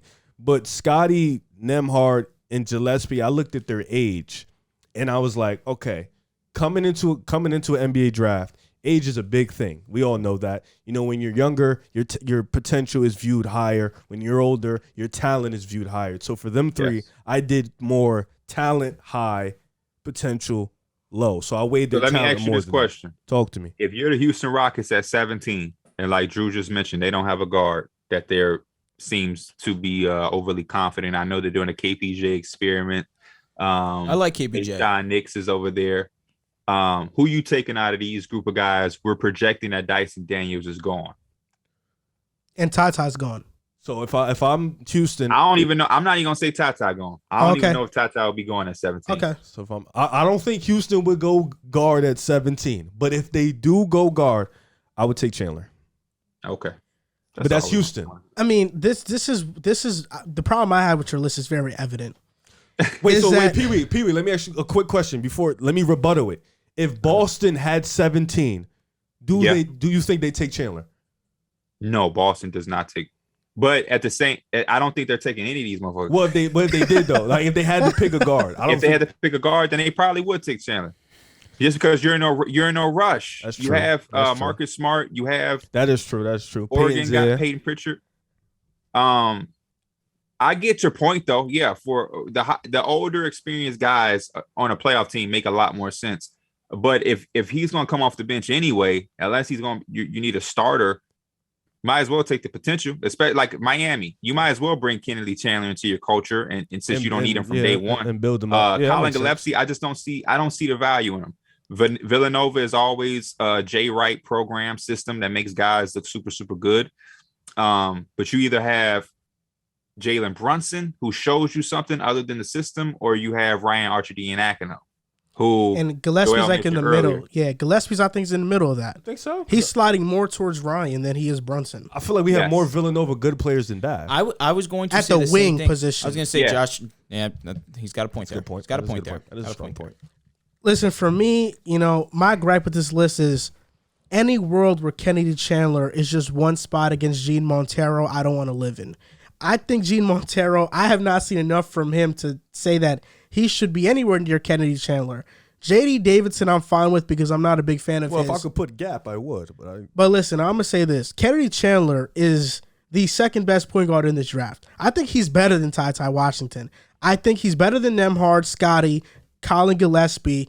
You look at the only thing wrong about Chandler is his size at 6 foot. But why can't he be a Ty Lawson type player? I don't think there's any reason why he can't be that. I mean, that's Tyus Jones even. Tyus Jones, Kennedy Chandler, 14 points, 3 rebounds, 5 assists, averaged 2 steals per game. I think he's quicker than Ty Washington. And he's done the steal shit forever. Since he's been a thief. Kennedy Chandler, to me, is a more talented Jose Alvarado. A far more talented Jose Alvarado. Defensively, I'm gonna give him like I said, I give him a little bit more than that. Yeah, with it's just for me, like more like defensively. I'm speaking like okay. Defensively, he can make the impact Jose Alvarado makes, and offensively, he's more polished. He shot 38% from 3, which is better than Ty. Dyson, number 1, I'm fine with because of the potential factor. But if we're just talking about like production off of when they were in the G League and college, it's not crazy to have Kennedy 1. I think people have been extremely low on Kennedy Chandler, and he's really good. Kennedy 1 is crazy. Kennedy 1 is crazy. Off of talent, I know why you would take Dyson, but no, like Kennedy 1 is crazy. Kennedy's good. Kennedy's good. Yeah, you trying to go viral, man. Pee-wee, where would you have Chandler? What would I have? I would have Chandler 2 or 3. I think him and Ty is arguable, just about what you like. I'm not the biggest fan on Ty, but I love him once you get lower. People had Ty trying to come to the Knicks. That's a little too high for me right there. Yeah. How about Kennedy Chandler? Huh? How about Kennedy Chandler to the Knicks? No, too high. I just think when you're that high, why do that when you're going to have Scottie Pippen Jr., Andrew Nembhard in the back half? You're going to have Hugo Besson. I wouldn't waste my top 10. Like that's where you can get. Knicks have 11, right? Yes. Who? Knicks, no, Knicks. I'm thinking Knicks. Yep, we have 11. But yeah, you can use it. I can use a second round pick. I could trade back, do something to get those guys in the late. I'm not using my 11 is for the dig. You know what I mean? That's for the maybe Johnny Davis, maybe Dyson, maybe Benedict Matthews. It's for that shooting guard list or Jeremy Sohan. Really, I feel like you guys need a point guard. I understand not reaching on a point guard by any means, especially for the Knicks. Outside of Dyson, this really ain't the draft. I agree. Yeah, I mean, this point guard draft is very weak. Like you mentioned, like Andrew Nembhard, I think is a solid player, like nothing special. Scottie Pippen, haven't watched too much of him, but like you mentioned earlier, he's more of a scorer. Ty Washington, he feels a lot like Brandon Knight to me. Like in a good situation, he can score. But I don't know what's Brandon Knight. I don't know what's the ceiling for him. Like for a team like Dyson Daniels feels like Josh Giddey, but not as polished. I feel like for a team like the Bucks, Nembhard would be like perfect for a team like the Bucks. Stop playing George Hill; he's garbage. A point guard that can come in, operate the pick and roll. He can space the floor. Like teams like that is something. Can he space the floor? I think he can. Okay, I think he can. You got to bank on if you're the Bucks. You got to bank on somebody who can be effective with the ball, and then when they don't have the ball, and Giannis has it. Yeah. It's just Nembhard is given too much mediocre production to. I don't think he needs. Take him in the first round. He went to Zaga. Zaga ain't really like when you play for Zaga, you ain't going unless you Drew Timmy. You ain't really giving out historical numbers. And I don't even know how he did it. He played for. Yeah, you're right. You're right. But also, I think Gene Montero to me reminds me a lot of like Nico Mannion. Bro, I wish if I could put a Gap in the list, I really would have put a Gap. Yeah, like I think after the top take 6. Hugo Besson over Gene. Yeah, like I think Gene, I feel like messed himself up by going to the overtime league. He did. I feel like it wasn't a right decision for him. But yeah, I think JD Davidson, I'm not high on. Very athletic.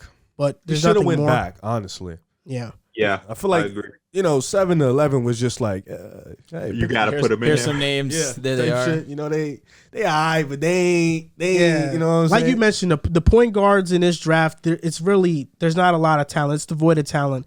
But let's go on to the shooting guards because this is where it feels like shooting guards from all the way to the last guy, they can all be impactful NBA players. So, Riv, name your... Booyah got game too, by the way. Yeah. So, Riv, name your top shooting guards. Okay, sir. So number 1 for me, I think Jaden Ivey, obviously. Number 2, Shaden Sharp. Number 3, Johnny Davis. Number 4, Ochai Agbaje. Number 5, Benedict Mathurin. Number 6, Bryce McGowan's. Number 7, Dalen Terry. Number 8, Smith. Number 9, Christian Braun. Number 10, Jaden Hardy. Number 11, Malachi Branham. Number 12, Margin. I don't know how to say his name.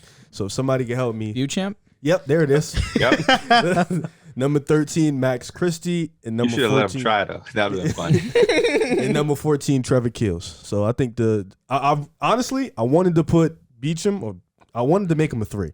Because he gives me a 3-4 vibe, if that makes sense. Like, he's more like a wing to me. Yeah, whatever his name is. But yeah, those are the 2 guards. Beauchamp. There it is. All right, Beauchamp. All right, first, because I did not comment that much on This the is point guards this is list. the most stacked 2-guard list I've seen. I think Max Christie at 13, he can easily be in the top 10. Over who? Go ahead and say something. Braun. Braun, Easily. yeah, probably Braun. Yeah. Hey, this one is worse than the point guard list. I'm not gonna lie. Dude, but I'm Mathurin, let Drew go. Mathurin being at 5 surprised me, especially after the conversations that we've had. I feel like Mathurin could be a top 8, top 9 pick in this draft. Johnny Davis, Agbaji. I understand Agbaji reminds me not his play, but Kalana Azubuike? No, I'm sorry. Chris Duarte, about being that experienced college ball player that's going to come in and be effective for an NBA team. So I don't know if that played a lot of factor into your decision, but I feel like Mathurin's upside is a little bit higher than both Davis and Agbaji. I don't know about Davis, but I agree with his upside is higher. I think Mathurin's over Agbaji in here. I think he is. If we're projecting too, he's over him. And another thing too, you said obviously you have Ivy number 1. I feel like we've had conversations where you thought that Sharp should go ahead of Ivy. The difference is just because I would pick one guy over another doesn't mean I think he's better. I'm thinking of what the team would do. Like it's like Ochai Agbaji, I would take if I'm a regular team, I would take over Benedict. What team? So your lists are like if I was if you're the Spurs, you're taking Agbaji over Mathurin? No. If I'm the Hawks, yes. I understand that logic. Yeah, Benedict Mathurin ain't gonna be there for the Hawks. Well, if they had that pick, I would take Agbaji. I understand. Well, listen, P said he had a lot of gripes with this shooting guard list. He said it's worse than the point guards one. P giving me clown vibes. Before he goes, I will say this. Talk to me. I think Shaedon Sharp is too high. He's not in my top 5. He's not in your top 5? I don't trust it. So because he didn't play. Yes, I don't trust it. He's not in my. He's not in your top 5 because of talent, or because you don't trust him? With this stacked shooting guard class, it's hard for me to put him in the top 5. Wait, is he not in your top 5 because of talent? Because you don't trust him? I don't trust him. So it's not because of talent. It's talent in that I feel like he has average handle. He doesn't get to the basket. He settles on a lot of shots. And that was at the high school level. Because of that, I haven't seen him in college. It's a big question mark. I think that I like Ivy, Davis, Agbaji, Mathurin. Why do you like these guys over Sharp? Because I think Mathurin, there's a ceiling there's a type of player that I feel like his floor is. That's like an Iman Shumpert. I feel like at the very worst, Mathurin's Iman Shumpert. Sharp would be better than Iman Shumpert on his middle day. I don't know. Maybe Sharp is like a Shabazz Muhammad. Ew. What the hell? I'm just saying, look, and also the other thing that's wrong with this list Talk to me. is that Johnny Davis is a number 1. Johnny Davis is number 1 to me. He's the best 2-guard in this class to me. Johnny Davis. Are you just saying that because the Knicks are going to No, I'm saying that because I think he's the most skilled and polished scorer. He reminds me a lot of Devin Booker, and I think defensively he's a very good defender already. Jaden Ivey, to me, he's a good offensive player. I don't know much about his playmaking, and defensively, he although he has the athletic profile to be a good defender, I don't think he's a very good defender. Because of that, Johnny Davis, which he's going to be there at 11 for the Knicks, I believe, future New York Knick, I think he's the best 2-guard in this class. Go ahead, Pee-wee, because you trolling me. I'm not mad at him for saying that. I could see the argument. I think you do have to take a chance on Jaden Ivey, though, just because of the upside. That's what teams value, the potential. But I'm not mad at him with the Johnny. I'm a big Johnny Davis guy. First couple of things that I see wrong. Agbaji is never going to be above Benedict Mathurin. Benedict Mathurin is never going to even be Iman Shumpert. At work, he reminds me of early Gary Harris at worst, with the Nuggets, defend, catch and shoot, maybe dunk on somebody here and Iman there. Shumpert wasn't so bad. you view Benedict Mathurin kind of like Moses Moody last year? A little bit higher, just because Really? he is a sophomore. He is athletic, and I think he can shoot the ball a lot better off the catch. And it's the potential to do stuff with the ball. So I see him in some shades of like Oladipo, like I said, young Gary Harris. Iman Shumpert wasn't a bad player, Drew, but as a Knicks fan, I know he wasn't the most ideal catch and shoot. He was big point guard, athletic, defensive. Bryce McGowan's I love. I'm glad you got him high. Jaden Hardy is extremely criminally low. Jaden Hardy at 10 is absurd. Dalen Terry, are we serious? Did you watch Dalen Terry? Huh? Did you watch Dalen Terry? Yeah, because I watched Benedict Mathurin. They were teammates. So did you watch Jaden Hardy? Yes, I did. I don't think you watched Jaden Hardy. Jaden Hardy started off slow, but he got going, and once he got adjusted to the G League, he was a threat from 3 levels. Played the pick and roll, playmaking was there. He also played with a team that I don't think will be anywhere near similar to the NBA talent and spacing. So you open up the floor for him. You put talent around him. His assist numbers can definitely, and without a doubt, will jump up if he plays the same type of role. And the guy can play multiple roles because he can catch and shoot. So if you put him on a team like the Hawks, he could coexist with a Trae Young. If you put him on a team that doesn't have a guy that's handling the ball, I believe you can develop him into having a ball in his hands. Jaden Hardy, I think is going to be a gem for somebody to catch. He reminds me of somebody like Jordan Poole. In all seriousness, he's going to drop because he went the G League route, and somebody really, really good might get him. And we'll look back 3 years from now like, damn, we really let Jaden Hardy fall to the Grizzlies? How did that happen? That's the feel I get from him. So you think Jaden Hardy is a top 5 shooting guard in this class?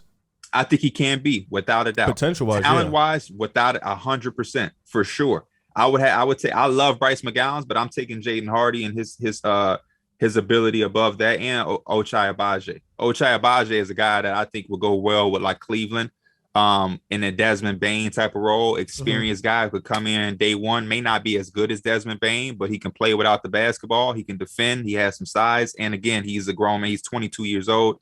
He's going to be ready to play from day one. I think that's the type of player the Cavs need next to Darius Garland, because Isaac Okoro, the offense not there. Karis LeVert wants to do too much with the basketball. This guy's going to come in, say, I don't need the ball, run me off some screens, I'll knock down some shots, and I'll defend. Low maintenance, but I'm going to do whatever you need me to do. And Braun, what is the value with Braun? What I got to know. He's above Hardy. He's above Malachi Branham. Like, he's above Max Christie, who I got special heart. Max Christie works out with my little brother in the summer. So he is a Max Christie. Shout out to bro. Max Christie and his little brother, who's going to Michigan State too. Tough. And Marjan. Trevor Keels, I'm not a fan of, but like, why is Braun 9th? 3-and-D player, 6'7", 6'8", good size, can defend, has athletic ability. What are we doing here? I don't. For me, when I watch guys, forget what they're doing. I want to know what can translate at the NBA level. What is Braun doing? His size, athleticism translates. Say can translate. His three ball. I don't see. All the athleticism shit. I don't see it in maxing out in the NBA. I'm sorry, I don't. And I don't think he's a first round pick. Well, this 2-guard list, it's so many dudes that it's so many dudes that could be in it. But I'm not gonna put with a guy like Hardy. I get his potential is through the roof. I agree with you. He has probably top 3 potential as a guard, maybe top 3, top 4 in this draft. But I'm not gonna put him through the roof over some guys who can produce from day one. It's just like I said, it's really hard for me to do that. Projects they're tough too. Go ahead. Because I can't guarantee that Braun is producing from day one. I think I can. Yeah, I can bet you some money on that shit. I wouldn't bet money on that, but I think he can. He can produce from day one. He can come in and he can help a playoff team. That sounds like Ochai. That sounds his teammate Ochai Agbaji. Ochai Agbaji easily, without a doubt. That's why he's over Benedict Mathurin. He can come in and easily be an impact player from day one. Yeah. I don't see it with Braun, especially when we start talking about like some of these guys got to go to certain type of teams. Braun is a guy that has to go to a certain type of team. Max Christie needs to go to a certain. I don't feel that way with Branham. Malachi Branham had an incredible year as a freshman at Ohio State. This is a guy who can 3-level scorer, play without the basketball, 6'5", very Chris Middleton-ish, Caris LeVert-ish. Like, dude can really hoop. I wouldn't be mad if all of the guys the Knicks like are off the board. I would flirt with Malachi at 11. If we can't get Benedict, if we can't get Johnny Davis, I would look at Malachi. He is that good to me. So what would be your top 5 amongst these shooting guards? Jaden Ivey. No order right now. Jaden Ivey, Sharp, Davis, Benedict, and then Hardy. I do like Traquavion Smith, but Hardy for sure. Hardy, then Branham, and then probably McGowan, Traquavion, Beauchamp. I feel like Dalen Terry is going to be the guy that will go extremely late, but that will be what Riv is talking about, can go to a playoff team and be a glue guy. But the rest of these guys, you got to take a chance with the upside. I'm sorry. I'm sorry. One. I understand that. You more of an upside guy. Take a chance, swing for the fences, hit for the hole. Depending on what team. Yeah, I mean, depending on what team. I'm also trying to think realistically based off what the NBA shows. If Jaden Hardy goes like Miami, I believe you 1,000%. He's gonna be that guy. Like if he goes to Miami under there, I respect. Yep, he can go there. But if he gets picked to like the Kings, it's like, yeah. Oh, the Kings ain't taking. But I think for sure, like this shooting guard class, there's 7 even more starters in this class. Jaden Ivey starter has star potential. He's like a John Morant minus like the playmaking and not as athletic. Shaedon Sharpe. Not John Morant then. Yeah. Shaedon Sharpe is super hard for me to evaluate. Johnny Davis. I like Shaedon Sharpe a lot. Johnny Davis, Bookerish, Abaji. I think Desmond Bane was a good comp. Benedict Mathurin, 3-and-D, has some upside handling the ball. There's a lot of good players. I got to ask you, how much do you like Johnny Davis if he's not Devin Booker? We also have to think about that. If he's not Devin Booker, then who is he? Right. Johnny Davis. If he's who? Johnny Davis. Johnny Davis. That means, I mean, he might not be Booker. He might be better. All right. It took Booker a while to be great defensively, right? Come on, bro. It did. I mean, it did. But that goes to team culture. You think his athleticism is going to I don't really translate? value Zach LaVine, Devin Booker, and those guys. I don't value them defensively when they play for 22-win teams. Put yourself in that shoe. Are you really busting your ass defensively night in, night out when your team is winning their 17th game? No. Yeah, no. I don't know. For me, I just love Johnny Davis. I think he's the most skilled player amongst all the 2 guards. I'm backing away from the Devin Booker comp. I'm seeing more Jimmy Butler. That's an even better comp, though. You got to look past. He looks like Devin, light skin, hair, just like Devin Booker. He plays like Devin too, though. On offense, he plays more like Jimmy to me because Devin Booker shoots the 3. Johnny Davis ain't the best 3-point shooter. And that could be because of the value at Wisconsin, but his strong suit is the mid range. He posts guys up. Devin Booker does that too. I think Devin Booker is flawlessly a crazy scorer. I just don't. It scares me to project Johnny Davis to try to score the ball like Devin Booker. That's all. That's why I feel like for failure. Also, do you not? I feel like Johnny Davis's rookie can average like 15, 16 a game. Yeah, he could. He could also average 13. You can also average 18. He can also average 21. Yeah, Devin Booker though didn't even average 18 as a rookie, so that wouldn't make him. He just be in a better situation to score from day one. Devin didn't start day one. Exactly. Yep. Exactly. Booker averaged 14 as a rookie. He didn't start in college, so I don't expect. Yeah. He didn't. But yeah, just when watching Davis, you're right. He does look similar to D-Book, like just characteristics, not just play style. Appearance. Yeah, physical appearance. So maybe that's part of it, but I don't know. When I saw Johnny Davis, I just really was like, wow, I feel like I'm watching D-Book. I said the same thing, and I said it way before we got to the draft that the Devin Booker, Johnny Davis comps when we get to the draft time is going to be just people not going to be able to help themselves because the game is similar. They do look alike, but the Devin Booker is like one of those. Yeah. So you are setting him up to fail. They've been doing that a lot with Jaden Ivey with John Morant when they see him do the highlight plays and they're like, nah, this dude. Yeah. Sometimes he do look a little, but he not him. I was on the phone with my dad and I was telling him like I'll see some shit and they'd be like, man, this guy is blah blah blah except without the first step, without the 3-point shot, without the play. Then it's like when you name that many things, that ain't him. Yeah. You can't be Steph Curry without a jump shot. Like that just don't exist. That's not Steph Curry then. But yeah, I think Jaden Ivey is a 2. Ja Moran is a pure 1. Play makes a lot with more ease, but they are some similarities. But I wouldn't get my hopes up with that. If y'all were the Kings at 4, you taking Sharp or Ivy? That's the question. Sharp. Ivy. Keegan Murray. I'm going Ivy. I ain't taking no Keegan Murray. bro. Wow. I think those are the type of players the Kings should be targeting.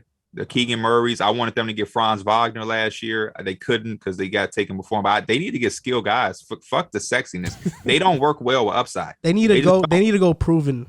Yeah. They need to go proven for It's sure. not their strength. Yeah. Ben McLemore, Jimmer Fredette, Nick Stauskas, Thomas Robinson, Jimmer Fredette, man, that's unfortunate. Willie Cauley-Stein. They're not good with upside, man. Correct. They hit DeMarcus and Fox. Stein was an insane pick. Yeah, it was. So that's going to do it for episode 183 of the Pick a Side podcast. Want to thank Pierre for being on the show once again. Thanks for stopping by. We truly appreciate it. Pierre, anything you want to say before you go, man? Yeah, I do. I want to say congrats to y'all at 20K. Wow, man. Thanks, bro. That. We appreciate that. Saw y'all popping a bottle and you dig. I love it. Yeah, just keep killing it, man. I think y'all are dope. Like I told y'all earlier, y'all have crept into my top podcast that I watch. I watch the clips because I watch this stuff when I'm laying down to go to bed.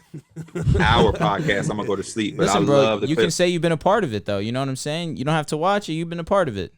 No, for sure. But I just man. like to hear the shit y'all be saying. I thought I was just only gonna watch for the NFL, but then some of the basketball shit pops up like on Instagram, like the Would You Rather, and I'll be like, oh, I gotta watch that episode.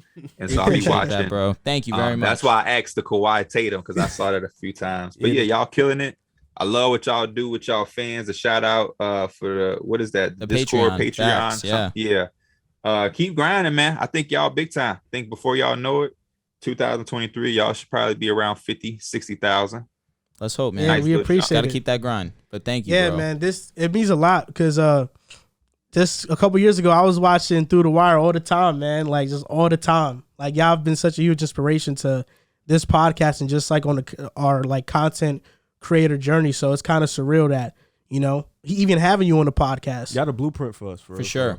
I appreciate it. I think y'all can take it to the same level we take it, man. It's more than enough room. One thing people will not be able to say about me is that I'll ever try to gatekeep shit. I'm a fan at the end of the day. That's why we all in the position that we in to even do this shit, because we fans of the game. So I love to see the next group of people, or not even next, y'all are our peers. But I just love to see dope shit, even if it's the same thing as what I'm doing. And I for real do watch y'all shit. You know what I mean? I know a lot of people get, man, I'll be like, yo, what the hell? It'd be funny when y'all get on each other too. That's what I like about it. That's it. We got to keep it accountable. Yeah, man. It's TV is too dressed up. You know what I mean? Yeah, wear a Steph Curry jersey, wear a Yankee shirt. Nobody want to see suits and ties and guys trying to overanalyze shit that don't. I really wish that I had like $1 million. I would go find some people and I would start like a casual podcast. Whoever comes up with that concept, the casuals, just call it the casuals, and they can just have casual basketball conversations where it ain't too deep. They don't know what college certain guys went to. They're not talking about boxing one deep. It's just casual conversation. That's going to be the next thing that blow away, because that's just too relatable for people to not enjoy. Listen, Pee-wee, I would stop talking, honestly, because I think you're giving people two good ideas. I think you need to take this one. I think you need to run with it, to be honest with you. Watch, 3 months, we're going to see the Casuals podcast. Facts. The Ringer or something. You're going to have to hit them for I'm your a cut. fan, man. That's all I wanted to say. Thank you, bro. We appreciate it. You guys can follow us on TikTok and Instagram at Pick a Side Podcast, on Twitter at Pick a Side Pod, buy merch at pickasidepodcast.com. Thank you for watching. That was the other question I had, not to cut you off. I was seeing the hoodie. I'm like, damn, how I get a hoodie? I think I went to the Twitter. There was no link in the bio. Pickaside.com. Pickasidepodcast.com. I'll pin it on Twitter. I got to do a better job at doing the merch. We got different colors. We got black, red, like orange, lightest green. pink, green, the orange, tough purple. The tough one, if I'm being completely honest, the tan and the pink. Those are the two that go crazy. Okay. The tan and the pink. My humble opinion. I saw Joe wearing a black one. That's how I saw the black one's hard. The gray one's pretty tough too. Yeah. I mean, they're all tough. What am I saying? So that's going to do it for this episode. Thank you guys for watching, and we'll see you next time.